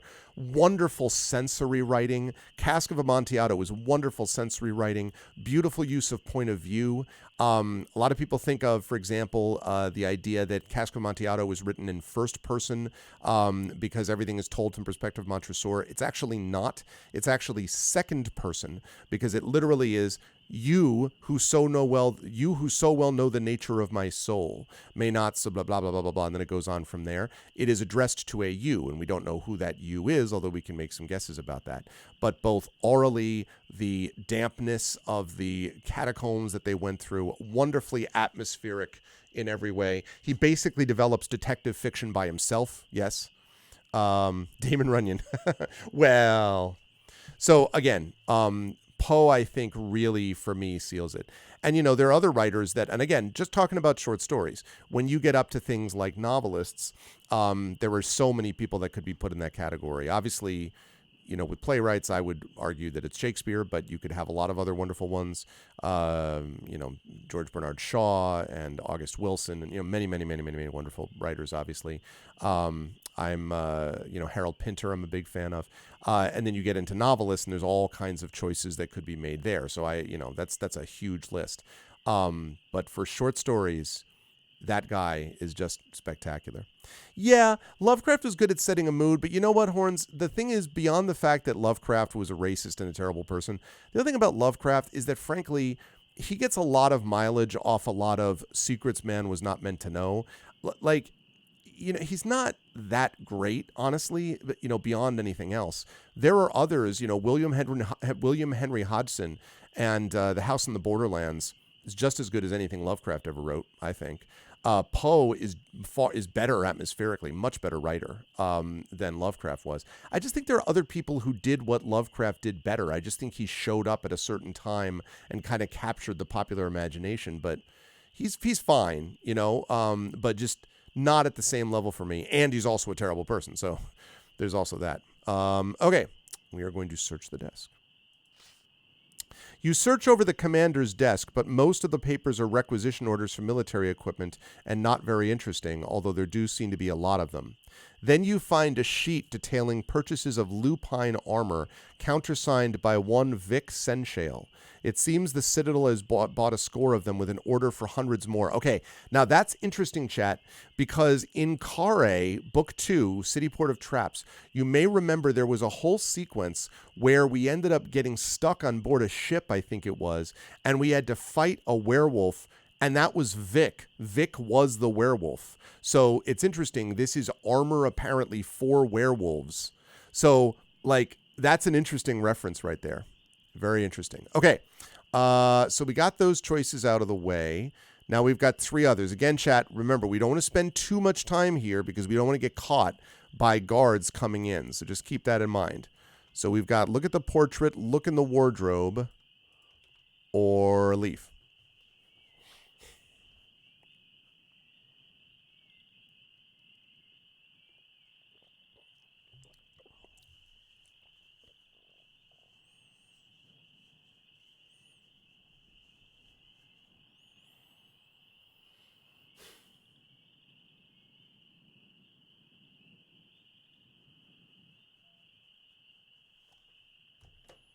Oh, call.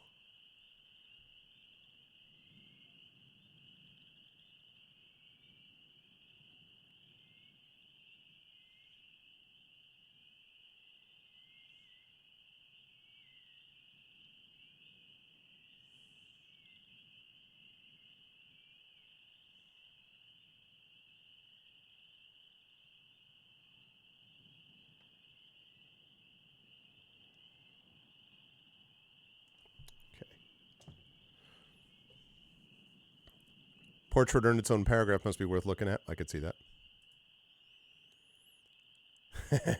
It's a portrait of Chekhov's gun. Well, we better fire the portrait then before the end of the game.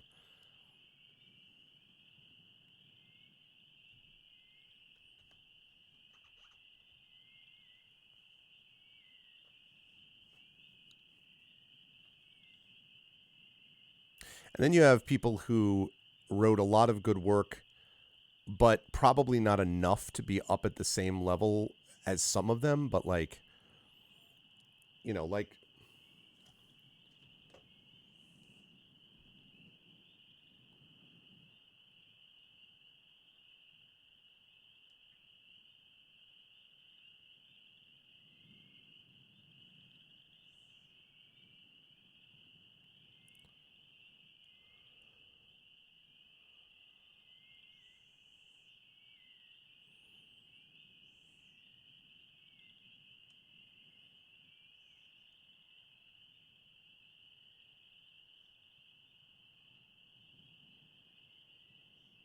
sorry, I am texting.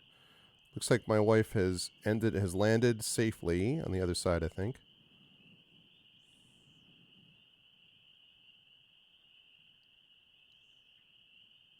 Okay. All right, let us look at the portrait. You look over the portrait but make nothing of it particularly. On the back is written Celestine. Okay. So we could smash the portrait. That's interesting that it's giving us that option. Look in the wardrobes or leave. Yes, thank you, Drew. Okay. That's interesting.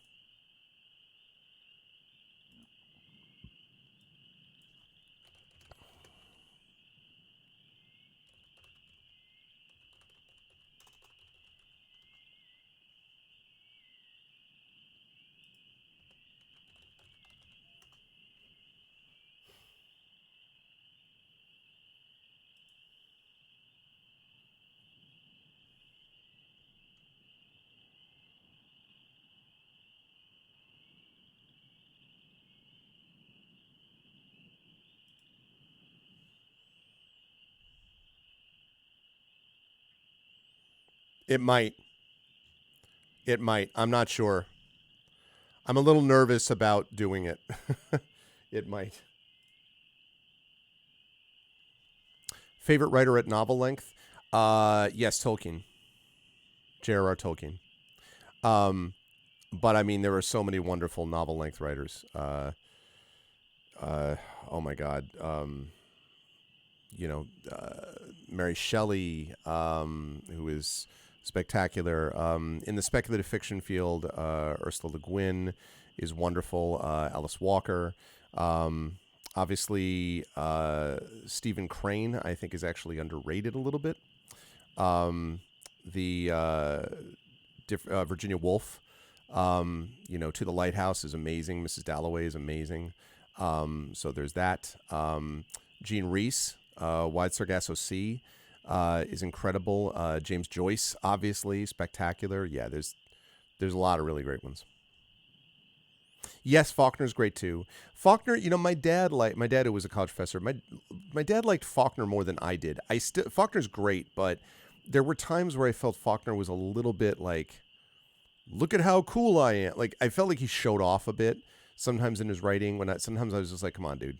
Like, yeah, we get it. You're awesome, But no, he is great, obviously. Yeah, it was a gimme. Oh, Tolkien? Oh, well, I understand Horns fan. I mean, to each their own, but it's pretty. Tolkien, I think if you gave it another shot, I think he's wonderfully atmospheric. I think he's actually almost underrated as a writer. I think people sometimes don't realize what a good prose stylist he really is. So, yeah. Vonnegut is very good. Vonnegut is very good. Vonnegut is good both in terms of punch. Like, a lot of his writing, you're just like, woof, like, Slaughterhouse 5 and stuff like that. There's stuff where you're just like, geez. And so I like that. I don't think Vonnegut is always top notch, but he's usually very good. And some of his stuff is like right up there with the best. So yeah, Vonnegut's great. Okay, we're going to leave. There are sounds of shouting coming from the square. You have found one new clue. Okay, let's take a look at what that clue is.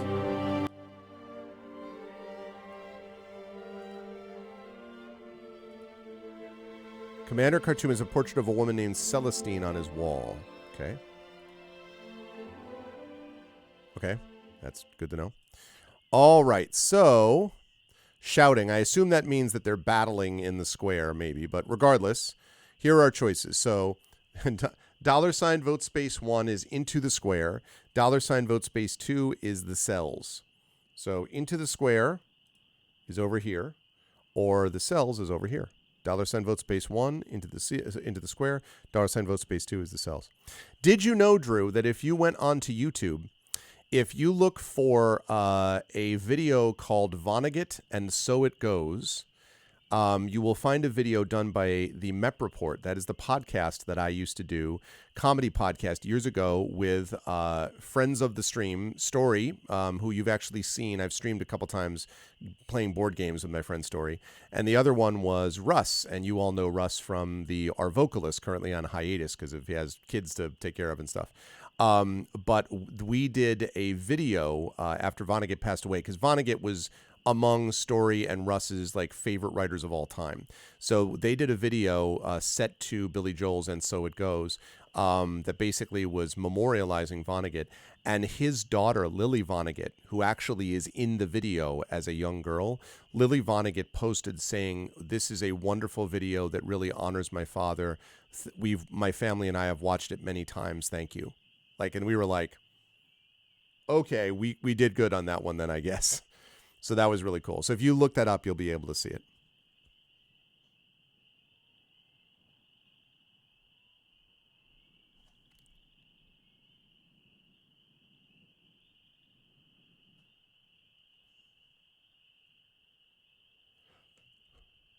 Listening for the sound of children moving downstairs. Hang on. Yeah, from Back to School. That's such a great yeah. It's such a great movement. Whoever wrote that doesn't know the first thing about Kurt Vonnegut. Oh man, there is so much going on in that line too, Horns fan. Okay. Back to the cells. It is a great sequence. I'll tell you what else, too. Rodney Dangerfield, of all people, delivers a fairly good rendition of, Do Not Go Gentle Into That Good Night, Dylan Thomas. He does a fairly good rendition of it. It's actually not bad. And you know that they must have coached him up for that, because Dangerfield pulls any kind of acting skill that he does possess into him for that speech. It was pretty good. You're just like, all right. Not bad, Rodney. Not bad.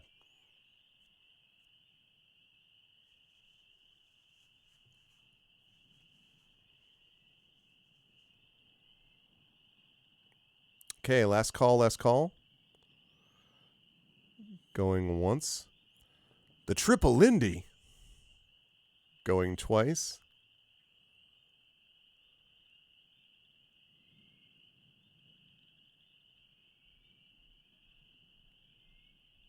Never gets any respect. Exactly. Odd authority. Welcome.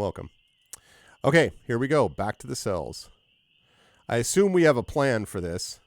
You pace down a short flight of steps to the cells. Outside, night has fallen. Volcom is woken up once more and is sitting behind her little table. She seems unconcerned by her empty cell. Perhaps she has assumed you simply jumped after all.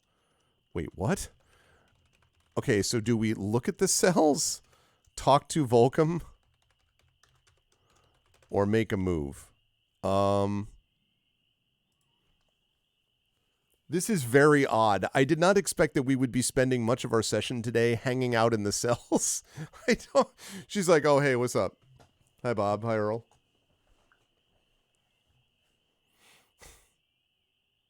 I assume that means she hasn't seen us yet. Right. I'm just going to say, like, wait a minute. What? We're going to ignore the... She's right there. I don't... What's up, Vulcan? We're just going to go get... we left something.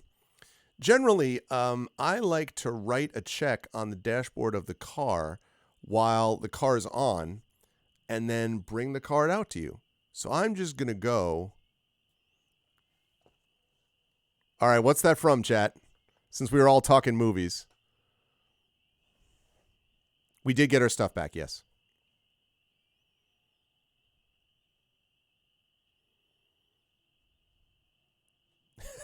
Seder, you're like, let's vote. Yeah, Blues Brothers, that's right. You're the good old boys.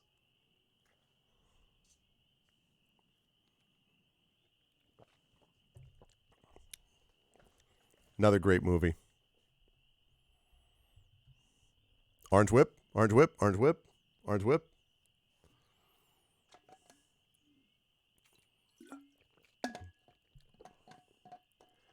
Three Orange Whips.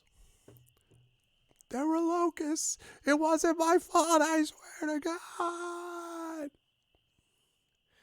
And the, and listen, and I love Dan Aykroyd, but Belushi is a genius comedic talent. If you see what he's able to do, the scene in the elevator with him just standing there, like the two of them standing there as they're doing it, and then the guys outside, the SWAT team, like hut, going up the window, while just like a flood of police and military and everything like goes up the stairs. Oh my God. So good. Yeah, it really is. And then waiting for the clerk's office to open. And then the Nazis in the car playing the Flight of the Valkyries. I've always loved you. Dun, dun, dun, dun, dun, dun. It was Spielberg. Yep. Oh God, Belushi was brilliant. Yeah.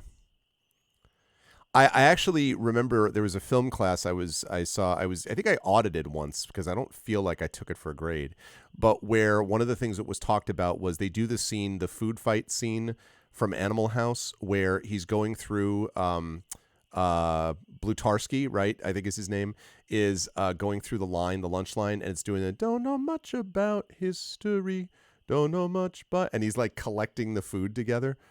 Just, and like they were talking about like how brilliantly Belushi handles that. Hey, this is one for Drew, by the way, because Drew likes to come in with this. Did you know that so one of Belushi's most famous imitations is he used to imitate Joe Cocker, the famous kind of blues and rock singer, on Saturday Night Live. And he used to do, now Cocker, if you ever saw him, like see videos of him, you'll see in concert, he would do all these like weird like contortions when he sang and everything. Well, so Belushi used to do that. And it turns out the reason that Cocker did that is because he had a form of cerebral palsy, which would manifest itself when he was exerting himself and singing. So Belushi found that out and was absolutely horrified. He was like, what? How could, oop, hold on a second.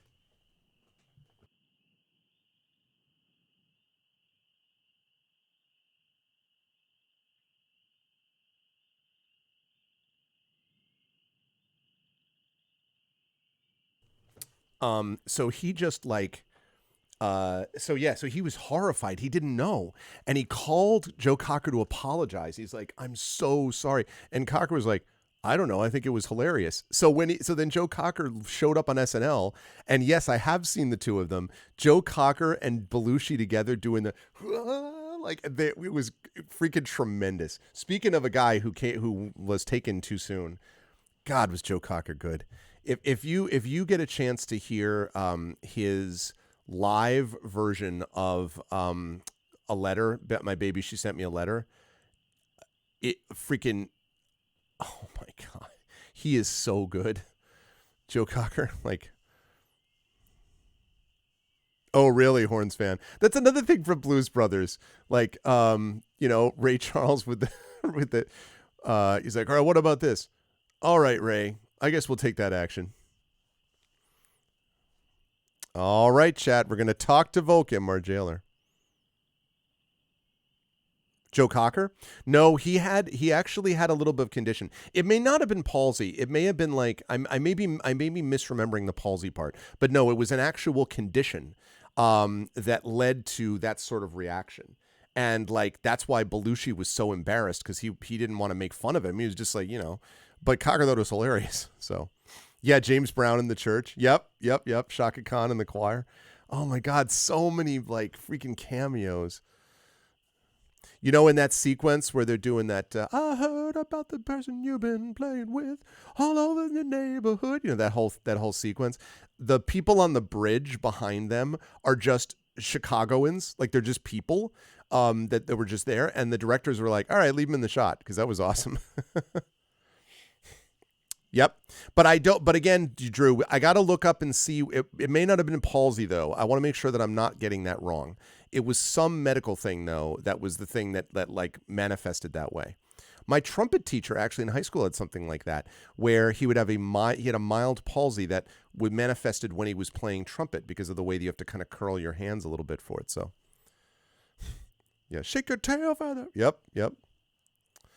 And then Aretha Franklin is in that. Cab Calloway? Yeah. All right, we're going to talk to Volkim, folks. You tap the jailer on the shoulder. She sits up sharply. Oi, she demands. What you want? Here bothering Volkim for fun, are you? She does not appear to recognize you. Oh, my God. Okay, she doesn't recognize us. Chat, $ vote space 1. The commander sent me. $ vote space 2. Why are the cells open? The commander sent me, or why are the cells open? I think Adamant is in that movie too, and so is and Twiggy is in it, and so is Carrie Fisher, obviously playing his girlfriend, his fiance that she left at the freaking altar. The best part, he kisses her and he's like, "All right, let's go," and then just dumps her in the mud and like runs off with Aykroyd. Oh, rawhide, ride 'em up. No. Ride 'em in rawhide. Yes, I didn't. Yes, I've only seen the movie once, Echo, but yes, I happened to see that as a trivia question, that was actually his music, him and his brother. Yep. We're the good old Blues Brothers boys. Steve Lawrence. Interesting, Drew. That's interesting. Band.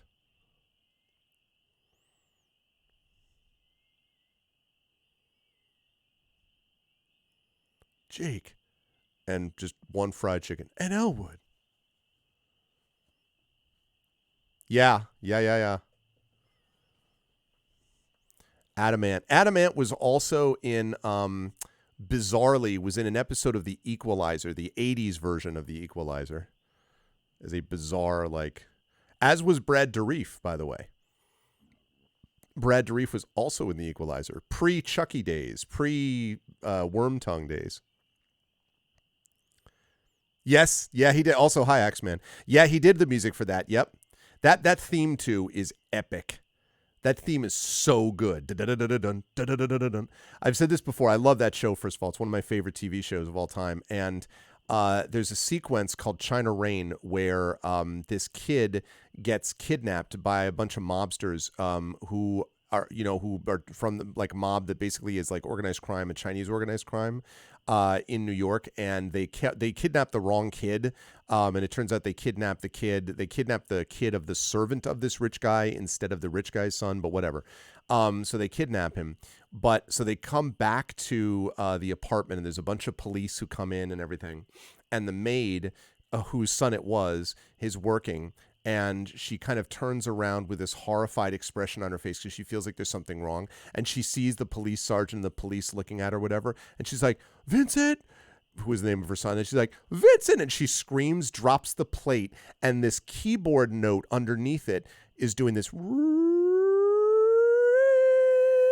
you're like, why is it doing that? And then she does the Vincent, breaks the plate, and it goes, and it cuts into the opening theme.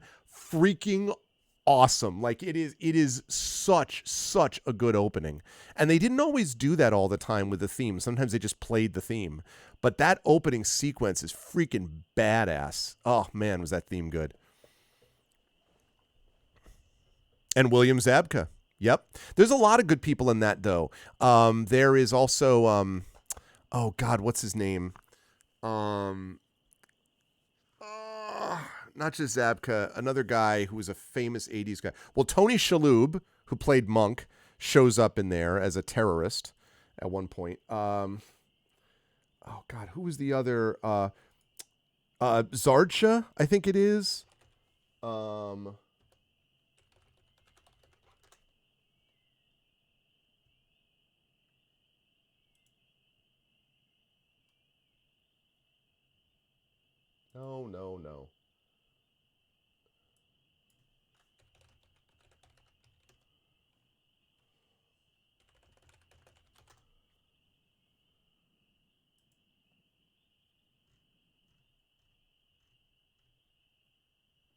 Yeah, Keith Zarabjka.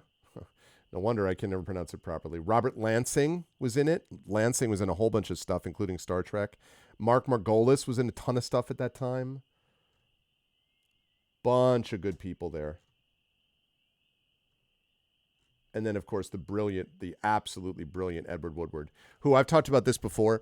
I'm going to send everyone out to do this again. If you like spy stuff at all, if you like Tinker Tailor, Soldier Spy, if you like kind of like anything that's like Cold War spy stuff, I happen to have a soft spot in my heart for spy things anyway. If you like that stuff, go look for a series on YouTube called Callan, Callan, starring Edward Woodward. It was a 70s show.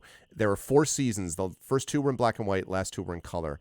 That show is so freaking good. And Woodward is so good in it as a guy who's like doesn't want to be in the business that he's in of espionage for the Brits, but is like edgy. Oh God, is that so good. I'm telling you right now, Prince Justin, you will love that show. It's so good because Woodward is just brilliant in it. And the other guy who plays the character of Lonely, I don't remember his name, but the character of Lonely, who's like this ex-con that Callan knows, and they have this, like, Callan treats him awfully, but he also like cares about him in a weird way. It's just great. Absolutely great. Yeah. We were talking about the movie. We were talking about the TV show, The Equalizer. But yeah, the Denzel. I mean, Denzel's good in everything. But I'm telling you, the '80s TV show is just for me the best. Yeah, Pier 1, the small as everything. Yeah, that's right. In Blues Brothers. Yeah. Okay, so we went with this one. Sorry about that. We got a little bit off this other one. All right, so why are the cells open? You ask. You came down here to ask me that? Vulcan replies, narrowing her eyes. Let's be clear. Don't go thinking you can seduce me by complimenting me on my cell design. Wow. See, this is one of those like encounters that just goes off in a very different direction. And like, I don't even know where we're going with this, but like, I'm here for it. So we can either say, I'd like to know all your prisoners have escaped, or smile thinly.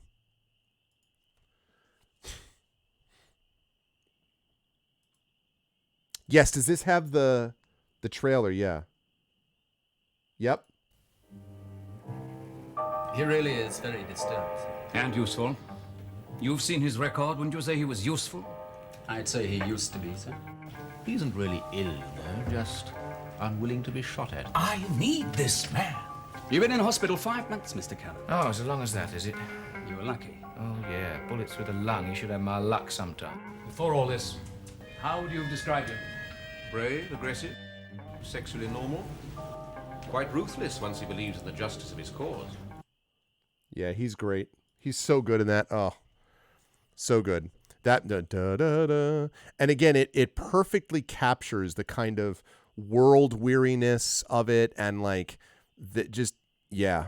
And it was, like I say, late 60s, early 70s. Like I think it ended 72, 73. Then there was a movie that kind of rebooted the first season-ish, sort of.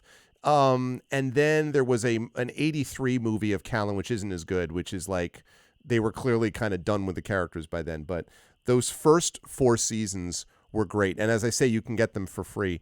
I watched all of those. They really informed a certain sense. They're very good for getting that world weariness. And I will say that actually, I didn't encounter those until I had already finished writing Greyshade, and until I had already basically finished writing the first draft of Renegade. But my having watched those definitely gave me a little bit of an angle to get into a bit of the world weariness of Greyshade, as reflected in Renegade and also reflected even in Heretic. So Callan is great. And again, it's not like super fast paced, but it's just such good character work. Oh, so good. There are a couple of the episodes that don't land right. There are a couple, like 1 or 2 episodes that you're like, wait, what? Like they're just, they're very strange and mannered and they don't work. But most of it, super cool. And like I say, if you like Tinker Tailor Soldier Spy, Callan will be a slam dunk if you like that kind of stuff. Okay, last call. Because it's basically, there's this division of like central of intelligence in the British agencies that's like super secret, and the guy who runs it is a guy called Hunter. But the guy who runs it is always called Hunter. And basically, and there's a whole overarching story that ends up happening as well. It's pretty cool. The Sandbaggers. No, I am not familiar with the Sandbaggers at all, Prince Justin. What is that? I have not. Take a look at this. British spy drama television series about men and women in the front lines of the Cold War. Espionage on personal professional level. Ian McIntosh. Director of Operations MI6, names not used, follows Burnside, oversees a small elite group of intelligence officers, special operations section. Nicknamed Sandbaggers, highly trained officers, politically sensitive or vital. Ooh. That's cool. No, I had never heard of that. Check the Sandbaggers.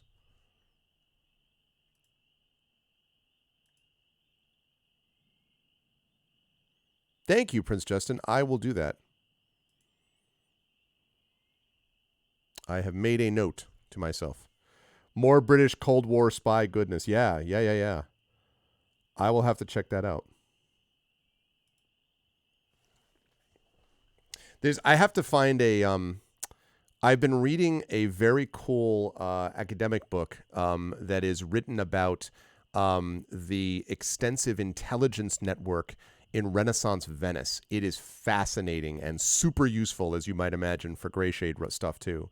And the nature of this thing, the Council of 10, as they were called, who were these like magnificos who controlled the city. It's very like Waterdeep masked like masked lords type of stuff. And the nature of the secret keeping that they did, the basic premise is that the Venetian state didn't just make its power off of its economic and trade power, although that was much of it. It got its power because of the extensiveness of its intelligence operation. So there was literally even a cryptography section in the same palace building where the Council of Ten was situated. Freaking awesome. And I was thinking a lot about how cool it would be to basically do something. I don't know that I really want to do all the research that would be required for a historical fantasy of that time or alternate history, but you better believe that it is going heavily into my portrayal. Again, it came out too late for me to have an effect on Corel, although I knew some of Renaissance. I mean, I based Corel on Renaissance Venice to begin with, but I didn't know about the extent of the spy network stuff and the intelligence operation there. And so it is also playing a role in some of the other cities involved, including Telesar, which is where the third book takes place. So very cool. Right. Yeah. That's right. And I had heard about that, which I should check that out at some point. But it's beyond. But what I'm saying, and it definitely espionage is a big thing. But it's beyond just espionage. It's the fact that there's like this whole. They were just like the whole group. They were obsessed with it. Like all of the society was obsessed with secret keeping, and like they basically inculcated and sort of normalized and built in espionage aspects and intelligence gathering into just like the general populace, which was very cool. The tethered mage. Yeah, I knew about Caruso had done work with that, but I didn't know about the specifics of that.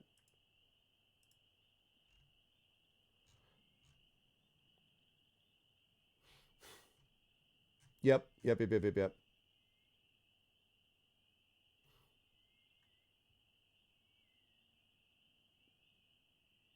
Yeah, I got to check that out again. Yeah, I would never have known, Prince Justin.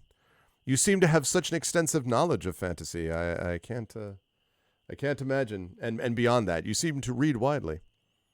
Okay, so we're going to smile thinly. You smile thinly and she snarls back. Enough talking. Very well, you reply. I'll be going. Volcom frowns. Mind you don't find yourself coming back. Okay. So now we've got, look at the cells. Enter a cell. Run Volcom through. Or make a move. Oh, we're coming back.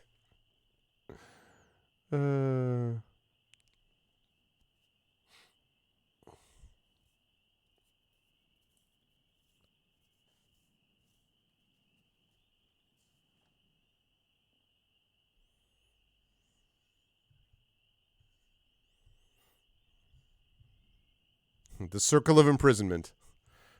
Circle of imprisonment is the wheel of Mampang. Enter a cell, huh? We're just gonna go right back to our cell. We're just gonna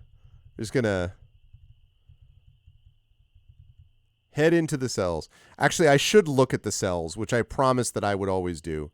You glance at the cells. Most seem unoccupied. A few hang open, but you can't investigate further without Volcom seeing it. Okay, so we enter a cell, run Volcom through, or make a move.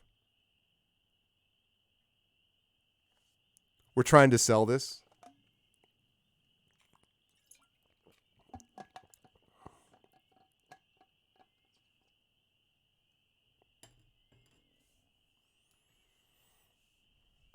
We do have our sword this time. That is true. We do indeed have our sword.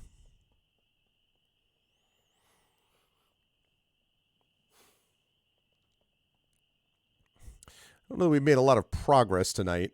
We've definitely explored an area of the game that I had not thought would be the case.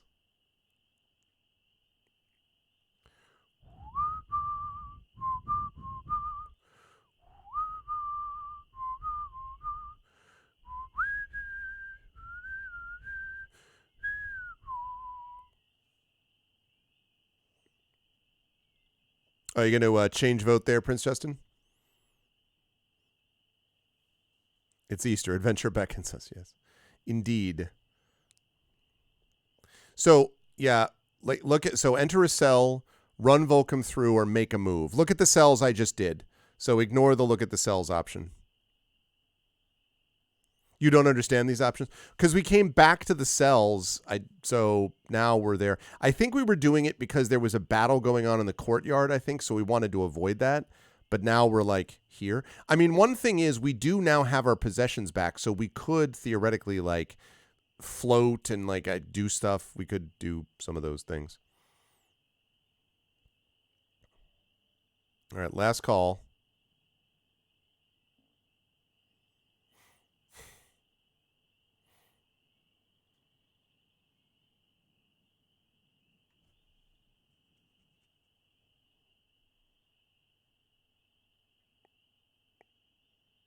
Going once. Going twice. All right. You move idly towards and around the jailer, then draw your sword in one motion and quickly run her through. She dies instantly with only a moderate amount of gurgling. The hallway lies empty. Geez, the cells are largely unoccupied. A few hang open. The wind roars past outside. From the cells come the sound of rushing wind. All right, well, that was it. We took out Volcom. Hey, listen, this person threw us in a cell, all right? $sign vote space 1, commander's office. $sign vote space 2 is cell. This is not a civilian, to be clear. This is definitely not a civilian.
Okay, hang on a second.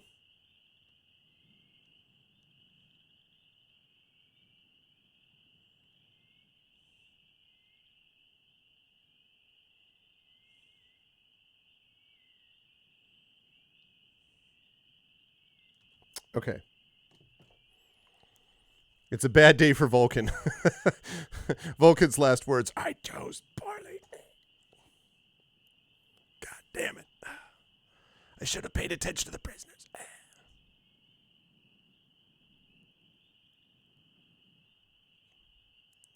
Back the commander. Okay. Last call, last call. We go back to the commander's office or we go to the cell. I should have had a better work ethic.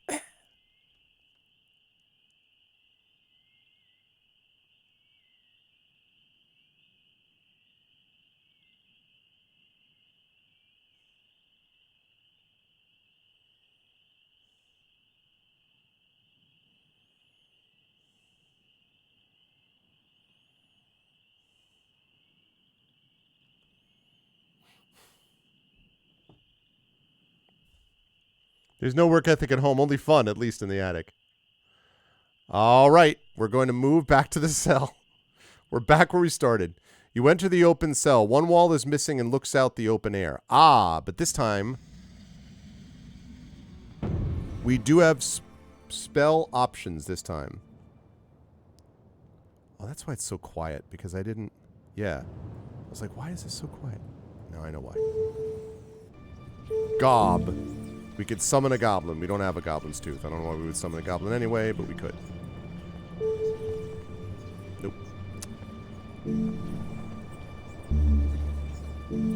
Pep, that requires fire water. We don't have that. We could create explosions, but that uses up one of our pebbles, and I don't know what the point of that is. But I mean, we could... I don't know. I don't know why we have to do anything in the cell that involves explosions. I'm not going to say... We don't need to open locks and doors. The cell doors are already open. We don't need this, so I'm not going to give that as an option. I'm also not going to give dim as an option because we've already used that, so I'm not going to do that. We could do top. We still don't know what the hell that does. Last time we tried to use top, it didn't work. Because we don't know what it does. As far as I know, we still don't know what it does. Or repeat too many gobos. It ain't all imprisonment at times. Okay, tell, I think, is read minds. That doesn't cost us anything because we have a skull cap, but I don't know what mind we're going to read. I mean, the only person who had a mind in the vicinity we just destroyed, so. Zob is summon a rock demon. We don't have that. We could cause teleportation, but I don't know where we're going to teleport to, like out into the air?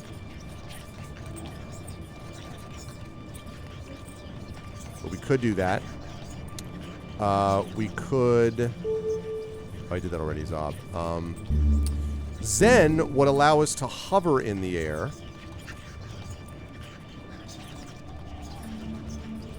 That could be useful. I could see a scenario where that could be useful.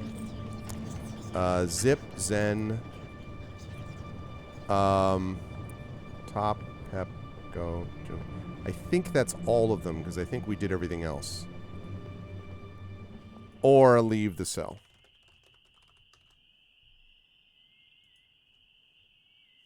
Okay, so we could cast Pop, which creates explosions. I don't know why, but we could. We could cast Top. We don't know what that does.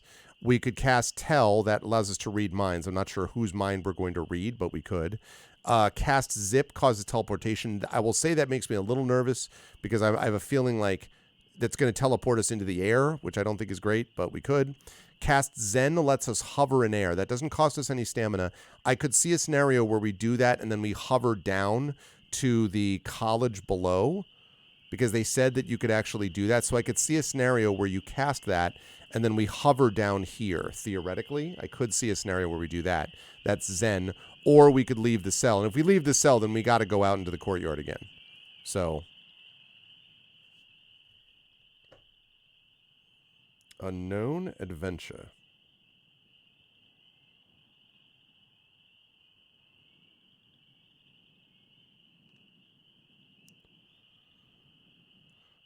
Okay.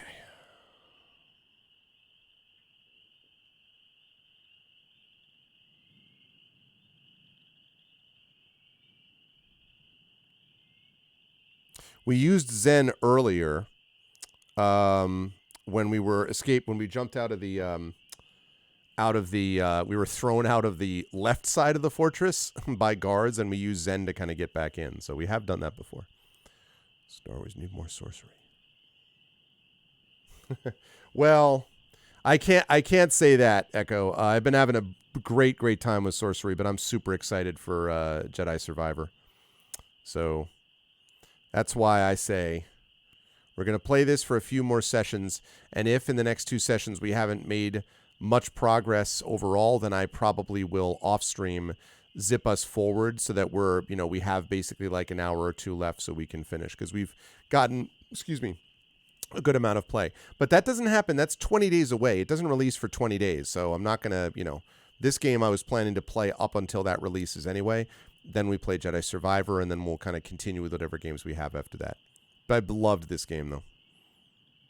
Okay, we're going to cast Zen, it sounds like.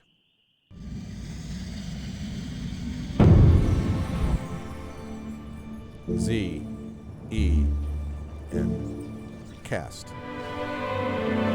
You craft the enchantment and the medallion begins to glow as you rise gently up into the air. All right, chat. I'm going to jump over the edge because there's no other reason to do this. So... You bite your lip and then hurl yourself over the edge of the cell. You float gently down the side of the mountain. After almost a minute, you settle gently down on a stone walkway in the middle of the inner college once more. You land gently on stone and bob easily to your feet. Your weight returns and you settle gradually back down to the ground. It is the middle of the night. Looking back up, you can barely see the cell mouth from which you fell. It is a tiny dot, dizzyingly high. You are standing on a stone path that runs just clear of lapping, cloudy water. The path runs up to the far wall of the citadel, passing dangerously close to a large circular pit in the ground. Now I'm going to look at the pit because I usually, unless it's time sensitive, I'll always do the look to give us more information. The pit is large and perfectly circular, descending into the bare rock below for some distance. Curiously, the water all around does not seem to flow into the hole. So here are the options, chat. We can throw a gold coin. We have 13 of them now. Into the pit. We could jump into the hole. We could cast. Let's find out. Due to my lust for Cal Zestis games, yes. Cal Kestis, rather. It's been a while, though. I do like those. Okay, we could cast top. Again, we still don't know what that does. We continue not to know what that does. So we did that. Tell, again, is read minds. I don't know whose mind is around here to read, but we could.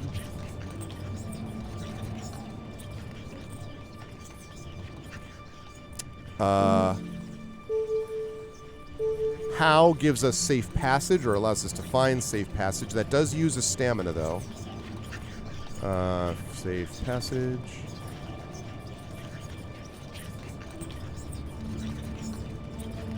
Possible. It's possible, pig. It's conceivable, you vomitous mass, that I'm only lying here because I lack the strength to stand. Okay. S-U-N. We could create light. Because we have a sun jewel. I don't know if that would attract attention to us or not, but we could do that. We could cause depression. I don't know the point of that.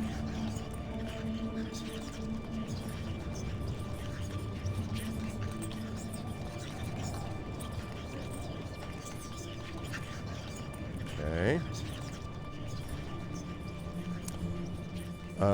Let's see. Z, E, and we could hover in air again.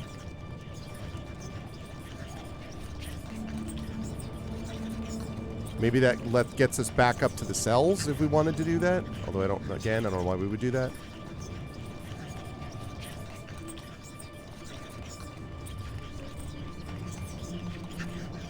Need more options here. Okay. We could create lightning. I have no idea why we would do that. Especially because it takes 3 stamina. And we haven't rested yet, nor have we eaten yet. Okay. How S... Okay, I think that's all. Or... Hello?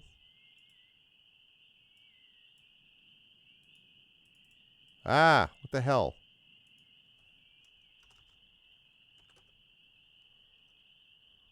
Okay.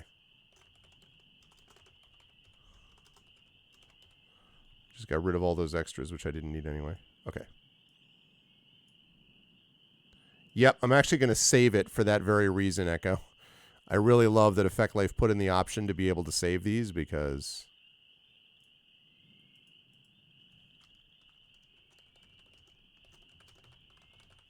At Eastern Mage College. Okay. All right, chat. We can throw a gold coin into the pit. We can jump into the hole. We can cast top. We don't know what that does. We can cast tell. That reads minds. I don't know whose, but we can cast how. That's find safe passage, 1 stamina. We can cast sun, which creates light. Again, not 100% sure if that attracts attention to us or not. We could cast sap, which causes depression and uses 1 stamina. I don't know the point of doing that here. We could cast zen to hover in air. We just use that to get down here, or we could make a move. So go ahead and make your decision, chat. And this is obviously the pit that they're talking about. So we came from here, right? So the pit is there. And then this is the Eastern College. We've been to the Western College over here, although we didn't hit everything, but we hit a lot of it. But we have not yet been to the Eastern College. And we haven't been anywhere in here. And anywhere in here. But we've now been to the commander's tower. That was a fun time. I think it's time to try top.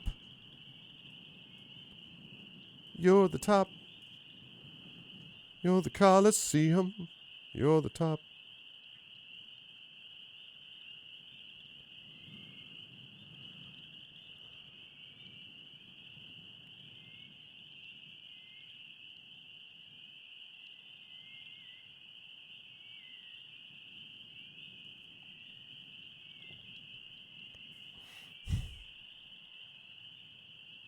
Like a great museum.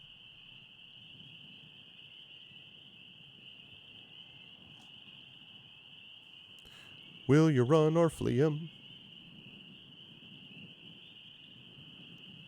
Check out the Arboretum.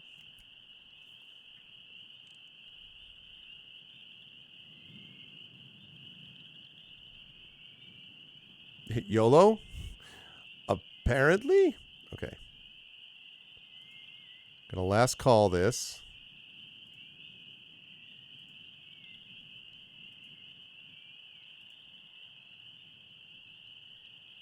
Ah, yes. It's the Inception spell, Drew, right?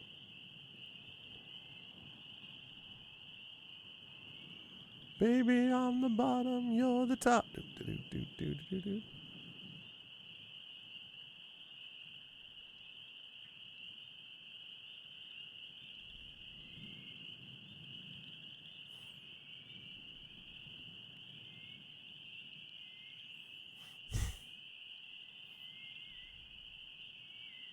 Hudson Hawk. I have never seen Hudson Hawk. I've heard all kinds of things about Hudson Hawk, but I've never seen it. All right, we're going to jump in the hole. Is it an acquired taste? I don't. You steel yourself for a long drop and then rush forward and leap into towards the hole, only to strike something as hard as stone. You slither down onto the path, the yawning the pit, inches from your face. You reach out with your hands, and sure enough, there is a barrier around the pit, invisible but as cool to the touch as stone. Feeling left and right, it appears to curve slightly. An invisible tower. I'm going to do this because this is easy. Okay, so, right. Now the question is, chat, do we step through... rather than going through all those spells again, I'm going to just do a two thing, which is, do we step through the door, or do we cast a spell? I guess actually no.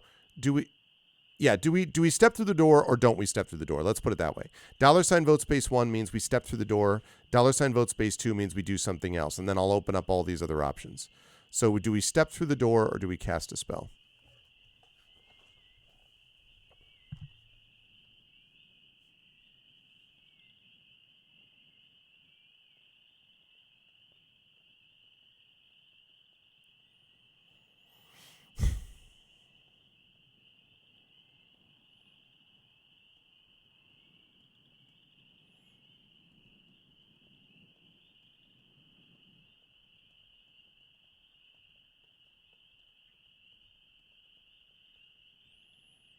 Okay, we're looking about step through the door. We seem to have an invisible Dora. She takes you in and lost control of your heart. She seems to have an invisible Dora.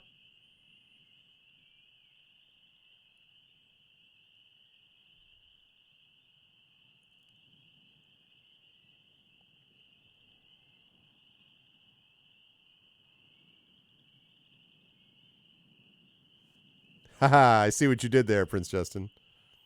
Yeah, I liked 70s Genesis. And to me, there, like, the peak for Genesis was, Lamb Lies Down on Broadway, Turn of the Tail, and then Duke. Turnaround's a great song. Once you get into the 80s and you get into, it wasn't my favorite stuff. But let's be clear, on that same Invisible Touch album is Land of Confusion, and that song kicks ass. Land of Confusion kicks ass. Straight up. Oh, yeah? Land of Confusion is great. Do you remember the video for Land of Confusion? Those of you who have seen the Imagine Dragons video for Radioactive, I'm waking up a feeling Got to make my systems grow. Welcome to the new age. Right, that song? That video for that uses all these puppets. The first example of puppets that I ever saw was something like that was the Invisible Touch video with the puppets. Yeah. Ronald Reagan is a puppet. That was a big deal at the time. That was a big deal when that came out. Everyone was just like, well, is this even appropriate? And like kind of laughable given what we're dealing with now these days. But okay. So we're going to step through the door. The doorway is an opening into the pit below. Stepping through would surely mean stepping into open space. You cannot do it. All right, I'm going to give Chad another choice. Stepping through the door or not stepping through the door. I feel like the game's giving us one of those. Are you sure? And like, I don't know. I mean, I feel like usually that, like in this game, it sort of has been like, yes, we can. Step through the door or not.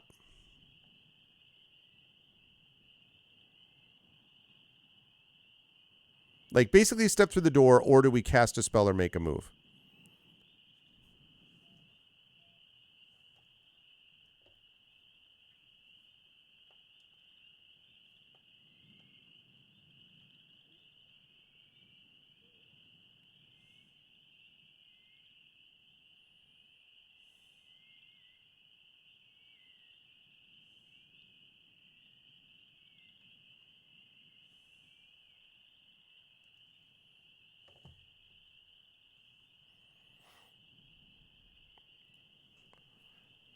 Yeah, I mean, I guess we could cast Zen before stepping through the door, but like, I feel like we can do that even once we step through the door. I don't know. There must be a reason they give us this choice. Like, I feel like it's probably okay. And they do this all the time where they're like, oh no, you know, like, are you sure? Are you positive? Like, I don't know.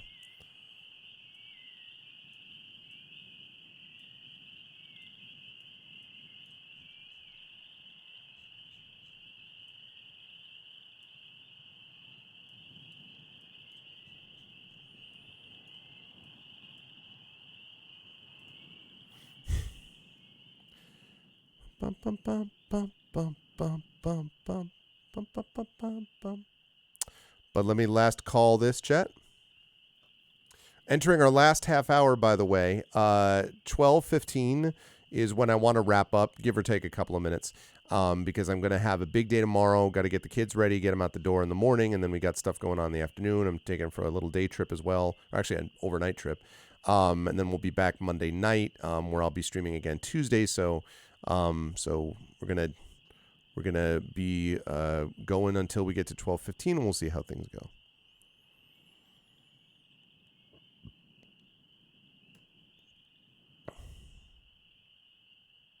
Yes, I have to listen to that cover again. I heard it once and I thought it was good, but I'm gonna make a note to check that again too.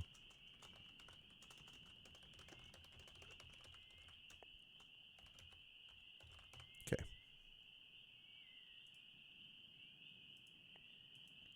Oh, Superman, where are you now? Dun, dun, dun, when everything's gone wrong somehow.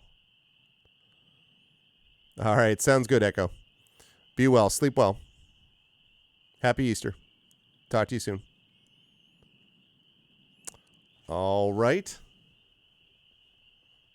Did I last call this? I think I did last call this. Going once.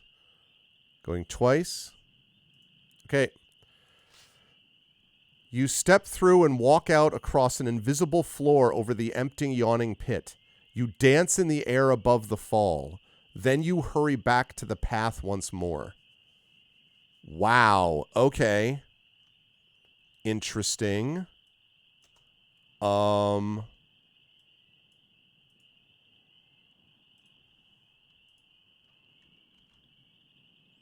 Actually, let me make sure that this is what we have. I think these are the same spells, but let me just make sure.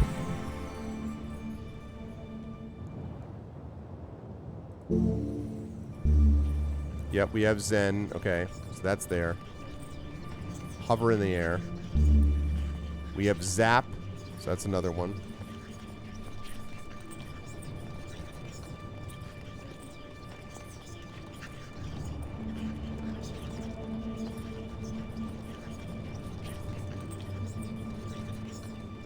Do a little dance.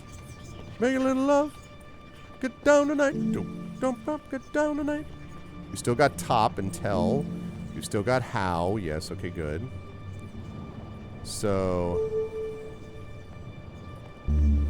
we have sap.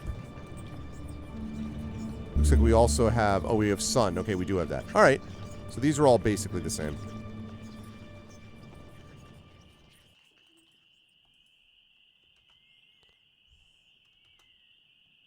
All right, chat. So we can cast Zen. We can cast Sap. We can cast Top, Tell, How, Sun, or Zap. Or we can make a move. So go ahead and get your votes in. 1 for Zen, 2 for Sap, which is hover and air. 2 for Sap, which is cause depression, uses up a stamina. 3 for Top, which is unknown. We don't know what that does. 4 for Tell, which allows us to read minds. 5 for How, which lets us find safe passage. It's 1 stamina. 6 is Sun, which lets us create light. 7 is Zap. Well, I don't know why we would do that. Also, it's 3 stamina, which is risky because the amount of that's doing. And then 8 is Make a Move.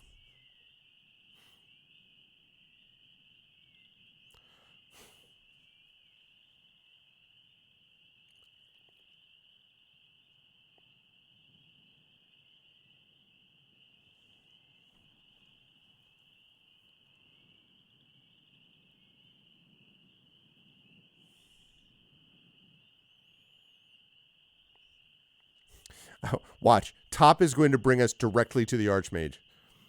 It's just going to be like... Vote space. Vote space. That's really funny. $, vote space. Vote space. Damn it. Should I say vote blank? Would that be easier, Drew? Vote blank.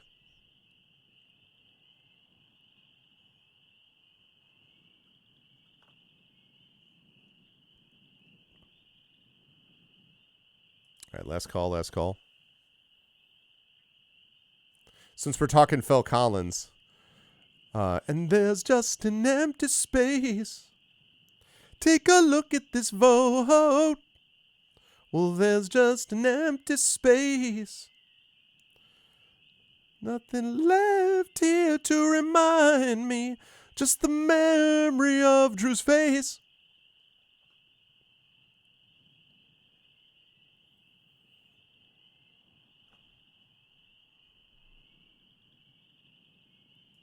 Okay. Cast top. All right, we're going to do it. Strike a pose. There's nothing to it. Boom.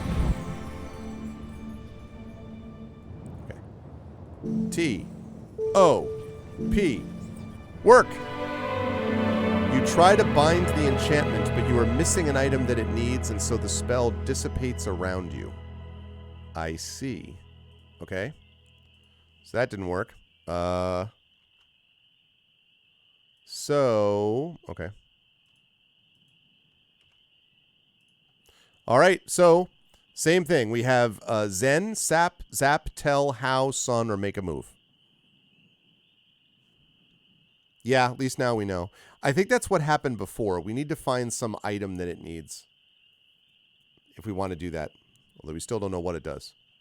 So Zen, Hover and Air, Sap, Depression, Zap, Create Lightning, that's 3 stamina, Tell, Read Minds, How, Find Safe Passage, that's 1 stamina, Sun, Create Light, or Make a Move. So go ahead and get your vote. $7 vote space. 1, 2, 3, 4, 5, 6, 7. Yeah, Peter Gabriel. I mean, listen, I've seen Peter Gabriel in concert, and I mean, Salisbury Hill is one of my favorite songs. Digging in the Dirt is amazing. If you want to see, I talked about this before, but while I'm doing this, by the way, let's get our votes in here, chat. $ vote space. 1 Zen, 2 Zap, 2 Sap, 3 Zap, 4 Tell, 5 House, 6 Sun, and 7 Make a Move. But the cover, is it Willie Porter who does the cover of Digging in the Dirt? Is wild.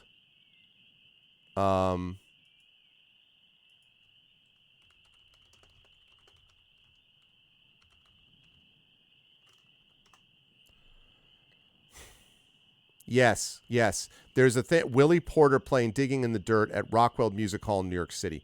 Really good. Oh, man, is that a good song. The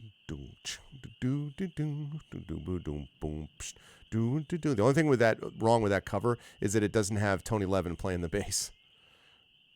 Like, if you watch one of the live concerts of, they have videos of this, and you watched Levin playing that song, he has like this long, because Levin's a tall dude, he has this like long leather duster with his funk fingers, which are like these long, essentially like long tap sticks almost that attach to his fingers. So he's doing this do boom do do do. He freaking looks badass. Like, oh man, so good. Yeah, Klaus Teuber just passed away, yeah.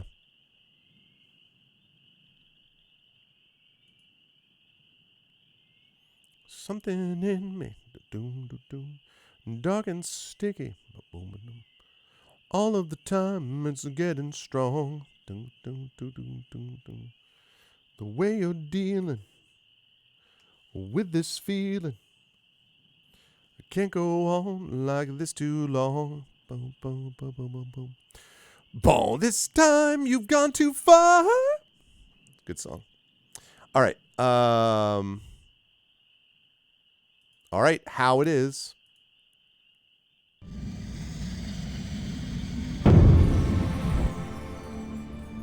H-O-W. Cast. Reaching up to the constellations above, you create the spell. A calm voice speaks into your thoughts. If you're looking for the door, the voice informs you, you might need to counteract the spell on this place. Its message intoned, the magic gives out. Counteract the spell. Wait, say that again? If you're looking for the door, counteract the spell. Okay, so let's take a look at this. Okay. Do we have something that can counteract invisibility? So I don't know that we have anything that counteracts invisibility. Something that counteracts walk, maybe? Or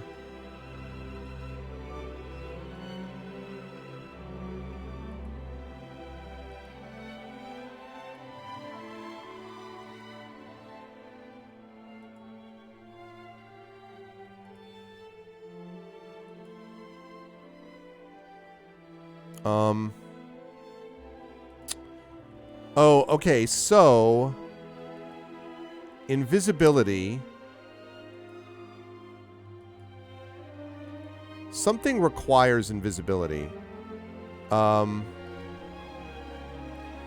Yaz. So what counteracts Yaz? And sun that we have counteracts fog. So we could cast, okay, so let me make a recommendation, chat. We could cast sun because sun counteracts fog, and that is one of the options that we were given. I don't know what the counteracting spell is for Yaz. I don't think we know that yet. But we could cast sun, which is one of the options, and that's not going to cost us anything because there's no stamina cost to that. So just $ vote space 1. Do we cast sun? So $ vote space 1, cast sun. $ vote space 2, don't cast sun. So go ahead and get your votes in for that, chat. $ vote space 1, cast sun. 2, don't cast sun.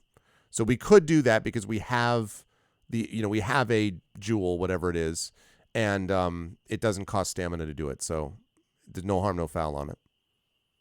And if it's not that, then we don't know what we need to counteract invisibility, and I don't think we know yet.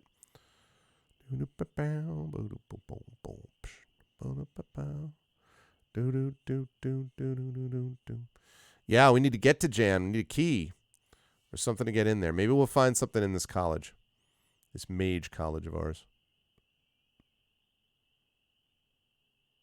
Okay, I'm going to go quickly on this. Last call. There has to be an invisible sun. It gives its heat to everyone. Black old sun, won't you come and wash away the rain? Black old sun, won't you come? Won't you come?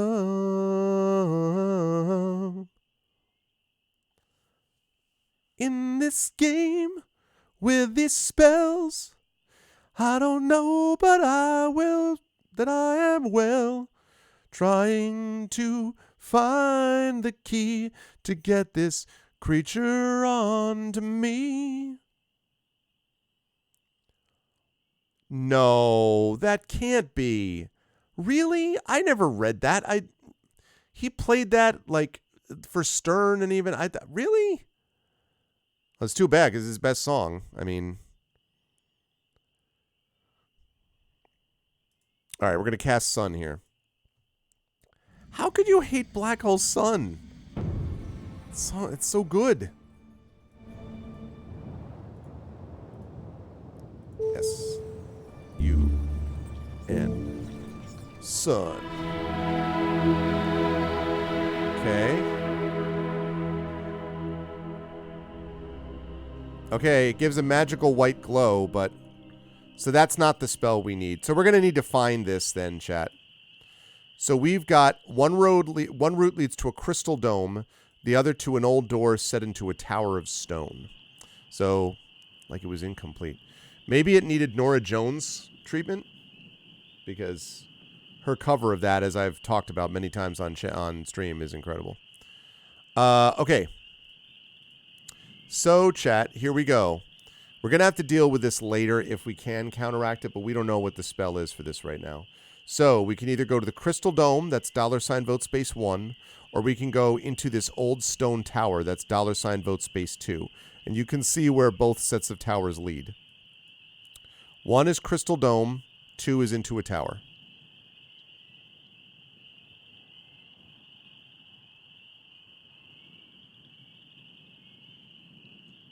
Yeah. Because Genesis was Invisible Touch.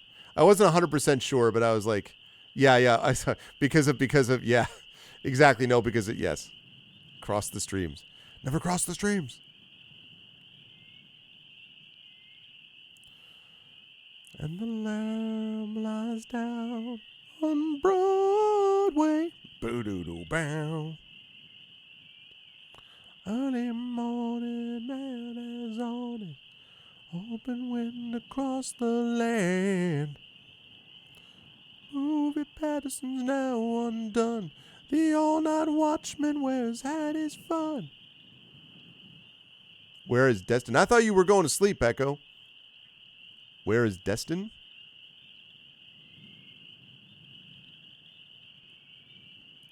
All right, so Crystal Dome or into a tower. Last call. Interesting. So we came over this way, went here, we're here, there. Floated down, tried to get into Invisible Tower. Didn't work. Oh, destination, right here. So eventually our destination is up here, but we still need to find a way to counteract the magic of the Crown of Kings. So the only way to do that is A, figure out a way to get Jan the Minimite out of his cell, and we need a way to unlock his jail cell to do that. And B, find another way to counteract his magic. So that's why we're down here. Oh, I see. So there we go. So Crystal Dome is $vote space 1. That's here. Into a tower is $vote space 2. That's there. And that's zoomed in as far as I can go. Crystal Dome is 1. Into a tower is 2. All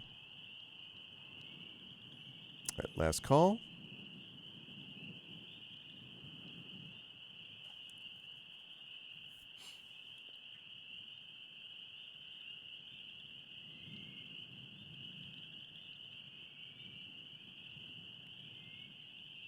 Okay, let's go to the Crystal Dome.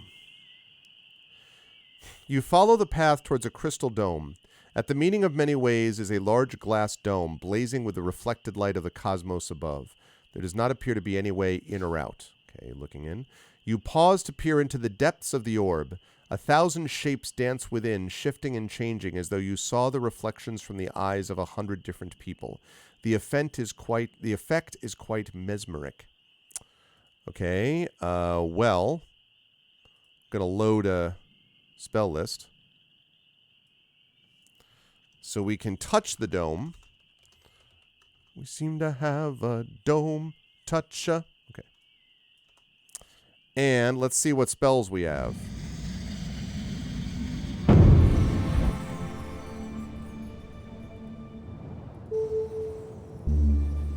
Yep, I thought Sus was going to be somewhere there. Cast Sus. Sense danger. I do want to warn everybody, we are starting to get in pretty serious issues with stamina. So we are less than half now, so we need to take it easy on the stamina stuff. Sap is cause depression, so we have that already on the list. Let's see, Z. Zap is...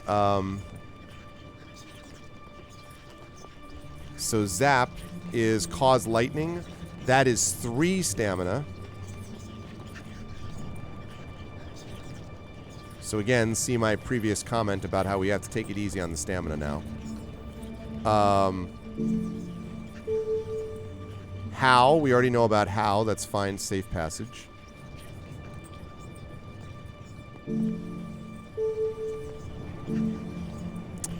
Dope opens locks and doors. I could see that. But there's no obvious lock or door around us. So I'm not sure about this one. The other thing is that it costs another, again, it's another point of stamina. So again, that's not an inexhaustible resource. Okay, so we have Sus, Zap. I don't think we have Tell, so let's get rid of that. We don't have Zen. Oh, wait a minute. Maybe we do. No, we don't. We do not have Zen.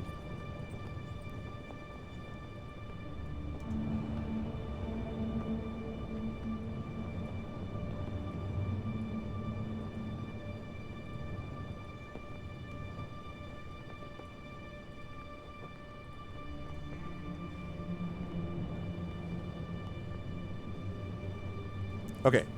So there we go, chat. We have got Touch the Dome, cast Sus, cast Zap, cast Sap, cast How, cast Dope, or Make a Move. All of these are stamina users. All of those use up stamina. Or we could Touch the Dome, or we could move on. Actually, I should have said move on instead of make a move, but... So again, $ vote space 1 for the Dome, 2 for Sus, 3 for Sap, Zap, 4 for Sap, 5 for How, 6 for Dope, 7 move on. Seem to have an invisible toucher. Seem to have a dome toucher. She don't like losing. To her, it's just a game. Okay, we have a couple people who are like, touch the dome. Come on, come on, come on, come on, touch the dome. Do-do-do-do. Can't you see that you are not afraid?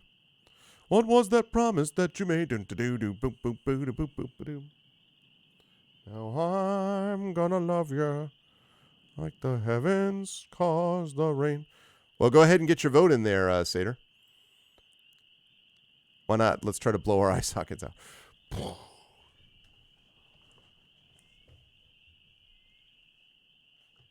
Yeah. Yeah, you are. Look at that. Okay, last call on this.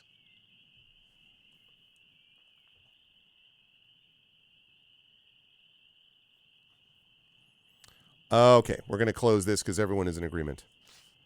You reach out and touch the orb and find yourself elsewhere. You are standing at the top of a high tower facing an old man wearing a shabby-looking crown. Beg, the old man declares. What? This has got to be an illusion. $ vote space 1, draw my sword. $ vote space 2, take the crown. This is obviously not the actual Crown of Kings. But, like, there's just 2 on this one. $ vote space 1 is draw my sword. 2 is take the crown. This can't, I mean, this can't obviously be happening to us because, like, that would be silly talk. Crazy go nuts talk. Come on, come on, come on, come on, touch the door, the dome, do-do-do-do. And then you will find yourself alone, do-do-do-do-do. What was that promise you made home? Do-do-do-do-do-do.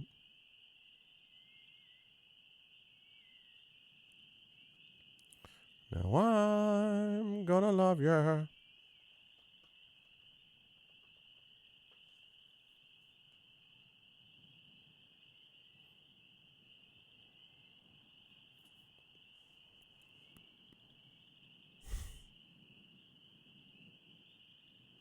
Okay, last call, last call. Going once. Going twice. And let's do it. Okay, take the crown. You find yourself dropping to your knees, begging like a whining dog. I will destroy your land. Do you understand me? You will aid me. Ooh, okay, chat. Same thing. $ vote space 1 is I will never help you. $ vote space 2 is why are you doing this? I will never help you is 1. Why are you doing this is 2. Again, remember, we don't want to get into a big convo with the Archmage, even though I don't think this is really happening. I think this is an illusion. But we do not want to get into a big convo with this dude. We did this the last time, and the dude ended up... So, we need defiance here, people. It is only light that defeats the darkness. Light. The unconsenting soul. Even though, for those of you who came in late, I did look it up because I was curious. Not the like how to do it, but I just confirmed that like the Crown of Kings does its work regardless. Like it doesn't matter how long we took in that conversation, it was going to have an impact regardless. So we are missing something in the end that we needed to protect ourselves. I don't know what that thing is, but something. So that made me feel a little better about that. I mean, it was such a great conversation. I enjoyed it anyway, but okay, I'm going to close this because we are all in agreement, I think. You open your mouth to argue, but all that comes out is a single word. Yes. What follows is a kind of nightmare. You are dragged, fighting inside, placid outside, down the steps of the turret towards a cell and hurled inside. We will come for you when it is time, the Archmage declares. You shake yourself. You are back outside the glass dome. So this is like maybe a crystal ball chat, maybe? I'm going to open this up because it's the same thing. Do we touch the dome again and see what we see? Maybe this is like a big crystal ball. It's basically like a huge crystal ball. So we could touch the dome, that's 1. Sus is 2, Zap is 3, Sap is 4, How is 5, Dope is 6, and Move On is 7. It looks a little bit like a big crystal ball.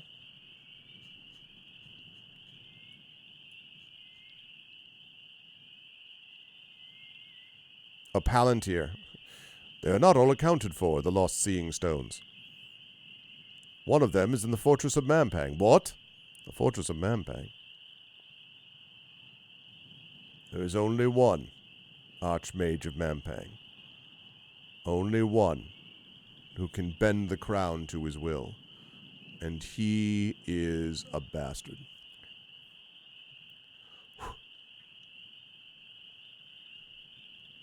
What the hell, Satyr? Why are you...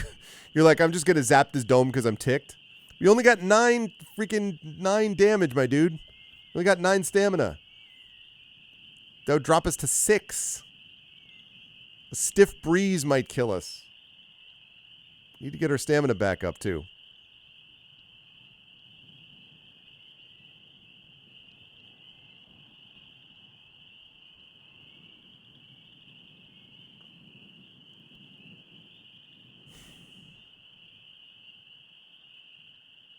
Last call, last call. It could free anything or one that is connected. Yeah. If we, you mean if we blow it up, basically? Yeah, but oh boy, that stamina loss, though. Murder must occur.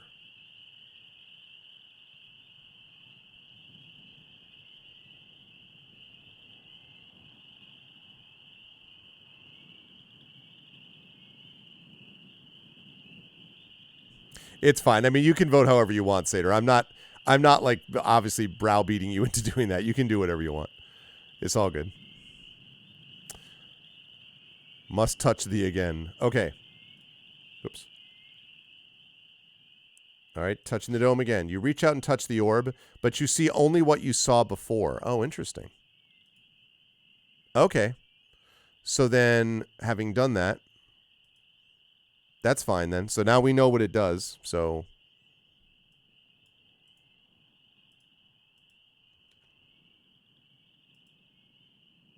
okay.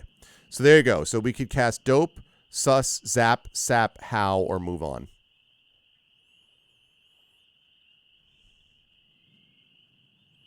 Go ahead and get your votes in, chat.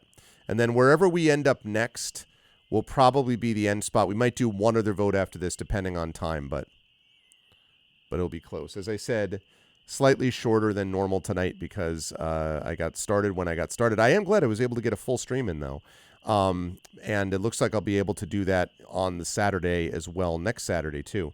So it looks like that'll work out. But, again, big day tomorrow and a bunch of stuff to do. And we'll be back on Tuesday with this. Yeah, I agree. I could see the value of Zap. But 6 stamina is rough. Especially because if we don't find a place to sleep and / then eat some stuff, we're going to drop even further. So, like, yeah. All right, going once. Going twice. All right, so we're going to move on. So, you look away from the mesmeric orb. The path encircles the dome quite freely. Time to move on. To the southeast comes a fearsomely bright light from one of the towers. Okay, so... Oh, interesting. We have 4 choices then, chat. Yeah, this will definitely... Wherever we end up next at the next tower, that's where we'll stop. So, we could either go on the sloping walkway, which is directly to the west. That leads us to this tower right here. We could go to the bright tower...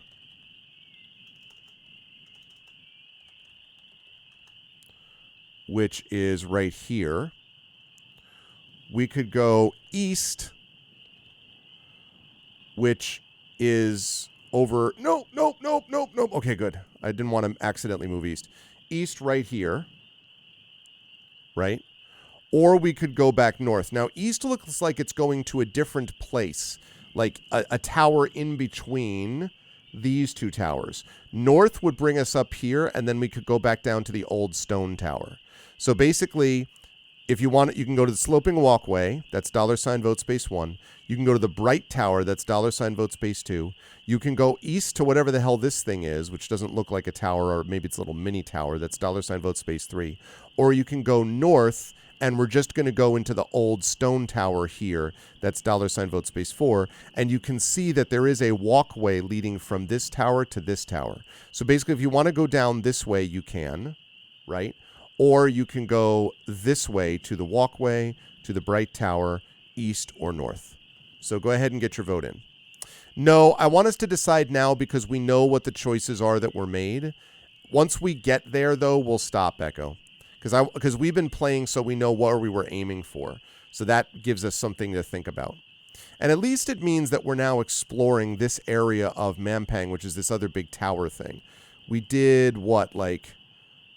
basically half, close to half of this college over here, the west side. West side. Oops. Accidentally hit the wrong thing. But.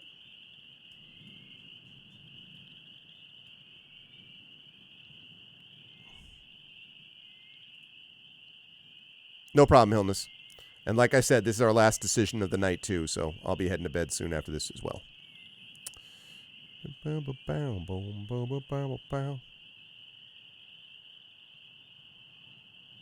Yeah, I gotta roll back to where the old town road. Okay. North, I see. So people are thinking about going to this stone tower. Vote 1, YOLO. Just a lot of YOLOs today. I could see that. I could see that.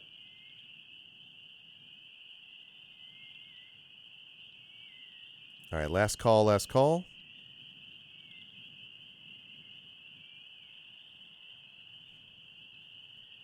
Yeah, Drew. So sloping walkway is right here. The bright tower is right here. East is here. This doesn't look... I don't know that this is a tower as much as a spot between towers. I'm not sure. And then north is up here. And if we go north, that just means we're going to go down to the stone tower here. And you can see the stone tower connects with these towers over here. But it looks like this bright tower might also connect to this tower. So, you know. So right now it looks like Chad is moving in the direction of going north just to go back down to this stone tower, which we haven't entered yet. So go ahead and get your vote in, Drew. This is going to be our last vote. We're going to go up here. Well, we're going to, whatever the vote is, we're going to go there and just sort of like have that choice open up, and then we'll stop.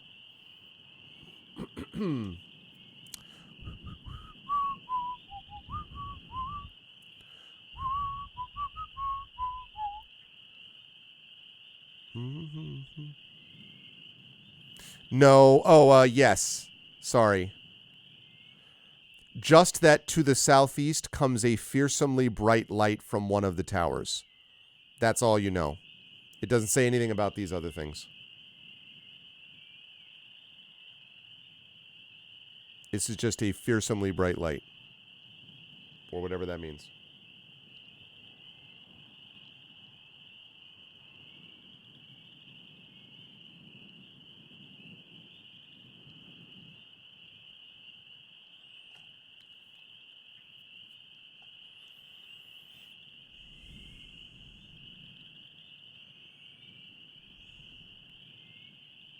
Okay.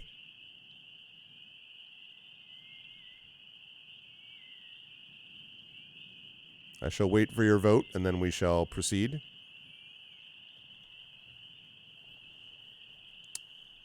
Oh, okay. The bright tower is the other one. Okay, so we're going north. All right.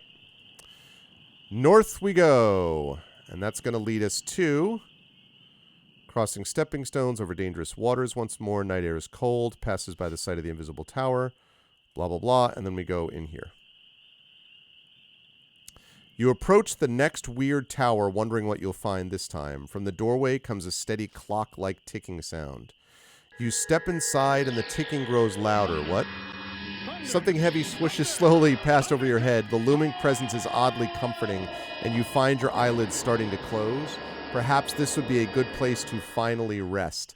Thank you very much for the Tilted Gaming raid, although Tilted, I'm just about to stop, my dude. It's good to see you, man, though. I hope all is well. Really hoping at some point I get some time so we can do the Gloomhaven thing. I would love to do that. I haven't forgotten. I'm just so busy. But soon, I hope.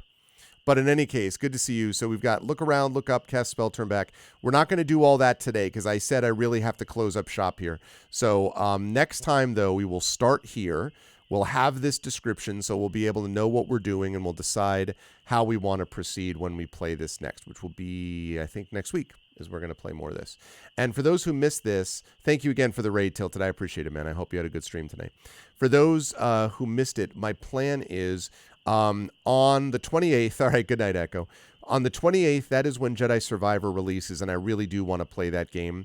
So what we're going to do is we have, I think, 3 more sessions of this game. If in the next 2 sessions we haven't made like significant progress one way or the other, or we've made some progress, then what I will probably do is I'm going to make an executive decision, and off stream I'm going to sort of fast forward more or less. I'm going to accelerate through, get some other stuff that we may need, and then get us up to where we will be able to finish it on that last session, and then set us up for Friday. Oh, I get it. I'm sorry you had a rough series of games, man. But then on that Friday, the 28th, I'd like to be able to start with Jedi Survivor. So that is my plan. But we did have this was very intriguing session. I mean, it was weird. It was definitely an odd session. We got the skull cap, we came back here, we went into here, we got thrown in a dungeon, we hung out with this hobgoblin jailer that didn't seem to really care about their job. We broke a bottle, found some glass, cut the ropes, came out, took the keys from the jailer, came into this room, we freed the prisoners, came into the room, saw this portrait, didn't know what the deal was with that, searched the room, found out that there was orders for werewolf armor that had been made, which was interesting. Then there was a bunch of fighting coming around out here, so we decided to go back to our cell, cast Zen, so we hovered all the way down here, found an invisible pit, tower with a pit in it we can't do anything with, came to this crystal dome, touched the dome, had this vision of the Archmage telling us what to do, left there, came up to the stone tower, and now we're inside this clock tower, Castlevania style. So it was a busy session, but a productive one, I think. And we will see more. And we are now up to, let's see, does it tell us 29 and a half hours? Yeah, just about 30 hours. Just shy of 30 hours that we've played. So that was cool. 3 hours and 17 minutes in 2 minutes. Yeah, it was good. It was good. I enjoyed that quite a bit. Okay, and since I noticed that Triff had mentioned this, by the way, let me just mention this too. which is that the next game vote, close that down. The next game vote right now is going to be ending on Tuesday. So you folks should definitely get your votes in for that. Right now, there are 3 choices: The Murder of Sonic the Hedgehog, Star Control 2, and Songs of Conquest, a HOM-inspired game. Right now, The Murder of Sonic the Hedgehog and Star Control 2 are battling it out. This is a close vote this month. We got 6 votes each for Sonic the Hedgehog and Star Control 2. Songs of Conquest is 2 votes behind. So get your votes in now on that chat. That vote is going to close down permanently for Tuesday. So after Tuesday's afternoon stream, that will close that down. I'm not going to wait until Tuesday night for the Our Vocalist. It's going to be Tuesday's afternoon stream. And then I'll be playing that the week after that, whatever the chat has decided. So Murder of Sonic the Hedgehog, Star Control 2, or Songs of Conquest. All of these are good games, are games that I could see myself playing. Chat has had some very good choices for Patreon-fueled games as of late. Some very good options. So it's been all good. Okay. And I think, let me just make sure. You voted for Sonic? Yeah, I could, a lot of, Hillness was the one who brought that up to begin with, so I can see that. Okay. Cool. So, all right. That, chat, is going to do it for me for tonight. So thank you for being here. I'm glad we did manage to get a stream in. And yeah, tomorrow, Sunday, we are going to have streaming. We're going to have a Speculate event. So you'll definitely want to stop by for that. It is a special, I think, one-shot being done by Michael R. Underwood and company of the Strange Friends. That's going to be happening tomorrow, probably around 6 p.m. Eastern, but be watching Twitter for more details about that, especially Speculate Twitter for that. And then we will be off Monday. Tuesday, I'll be back for the Fighting Fantasy Gamebook illustration stream with Tari Tunes with Midnight Rogue. We'll be doing that at noon Eastern. Chance Star Control 2, yes. 4 p.m. Eastern will be over on GOGCom's Twitch channel, Pen and Pixels, and we will have more Chained Echoes on that, so that should be a good time. And then back on my channel Tuesday night at 8 p.m. Eastern, 9 p.m. Eastern, for more Citizen Sleeper with the amazing Our Vocalist. We should have the full crew back. We will have Rem Alternus, we will have KP, and we will have Zach Clay here for that one. So that's going to be a good time. I am very excited for more Citizen Sleeper. I hope you enjoyed what you saw and heard today, and if so, I hope you will follow the channel. I hope you will check out my YouTube with !ArvTube, Discord at !ArvCord, Twitter !ArvTweets, website arvanellarun.com, financially !ArvShop for the merchandise area being reconstructed by Triffid and myself. That should be done in a couple of weeks. !Arv Treon is the Patreon. That's dropped off a little bit. We had a couple of people who had to step back because of financial reasons, and I totally understand that. But it means that we're a little lower than we were, so I would love to see that number go back up again. Again, you can get cool individual stuff for you, and also it, of course, supports the channel as a whole and moves us towards various channel goals and stuff like that. For those of you who subbed and resubbed, thank you, because those also give you some unique things. You can get inspirations from both subbing and by supporting the Patreon, but in the subbing, you can also get the Twitch, custom Twitch emotes and things like that to use here, there, and everywhere across Twitch, so that's good. So they both provide different things. I tried to make it, for the most part, I tried to make it so that they don't generally overall overlap, for the most part. So, publishing side, Icarus for my graphic novel from Athos Arts, award-winning graphic novel, Library for my Tales and Tomes from the Forbidden Library, my 5e adventure and sourcebook from Alligator Alley Entertainment, and Grayshade, which is my Grayshade novel, as you know, that is now also an award winner. It is a finalist in the IBPA Benjamin Franklin 2022 Awards for Science Fiction and Fantasy. I will find out next month whether it is a gold winner or just a silver winner, but just a silver winner is still obviously a great honor. So I'm super excited about either way that Grayshade has been thus honored, and you can get that book. You can also pre-order Renegade, which is the sequel to that book coming out later this year. Heretic, which is coming out next year. I'm working on that now. The tabletop role-playing game of Grayshade by one Brandon O'Brien will be out later this year. You can pre-order that, and you can also pre-order the audiobook from one Trent Sparks, who will be doing that as well. So please support that, all of that, with Grayshade. Last but certainly not least, BLM, Black Lives Matter, important to affirm and assert the significance and importance of Black lives. Help Now, the World Health Organization page on suicide prevention. Important to reach out to others when you need help and reach out to others when they need help as well. And Ukraine, UK Ukraine, to help the fine people of Ukraine as they fight back against an illegal and illegitimate war with bravery and courage. This sends a message not only that we will support them, but others who face this in the future. And last, as I've been talking about, exclamation point Klein, that will get you a place where you can order tickets for my event, which is going to kick off ArvGon 2023. It is a live D&D event at the Klein Memorial Auditorium in Bridgeport, Connecticut.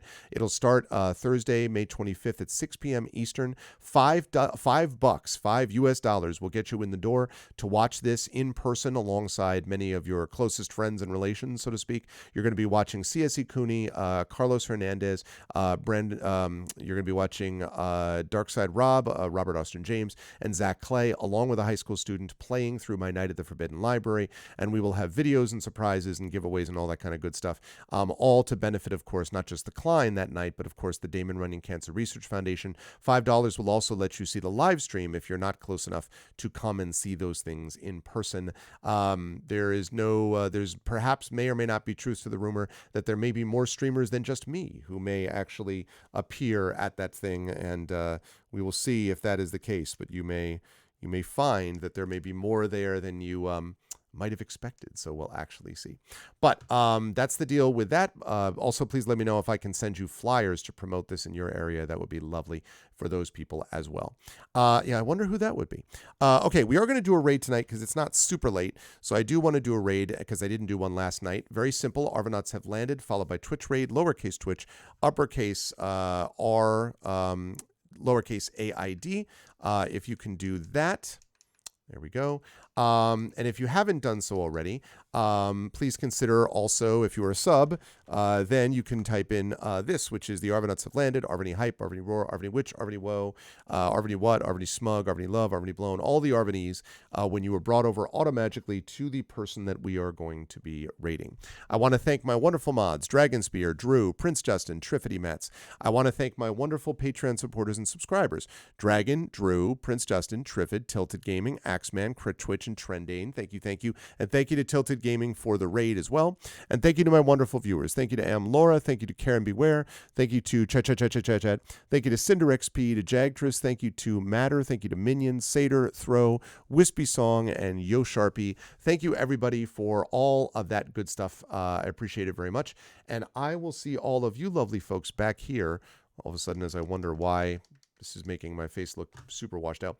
I will see all of you lovely folks back here Sunday for a special Speculate recording, and then back here with yours truly on Tuesday at noon Eastern for more of the Fighting Fantasy Gamebook Midnight Rogue illustrated live by Tari Tunes. Happy Easter to you, Seder. Happy Easter to all who celebrate, of course, a blessed Passover, Ramadan as well. To all who celebrate those, thanks everybody. Happy Easter all. And I will see you folks back here, as I say, tomorrow for recording and then Tuesday for live stream.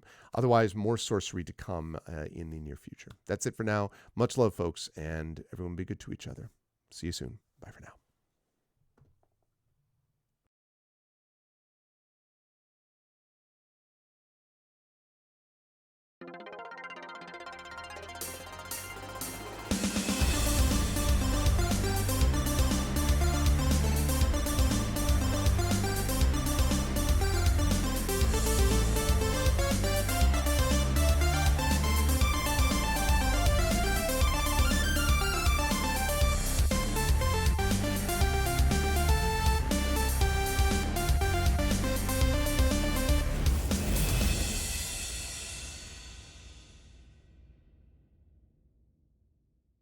Honk.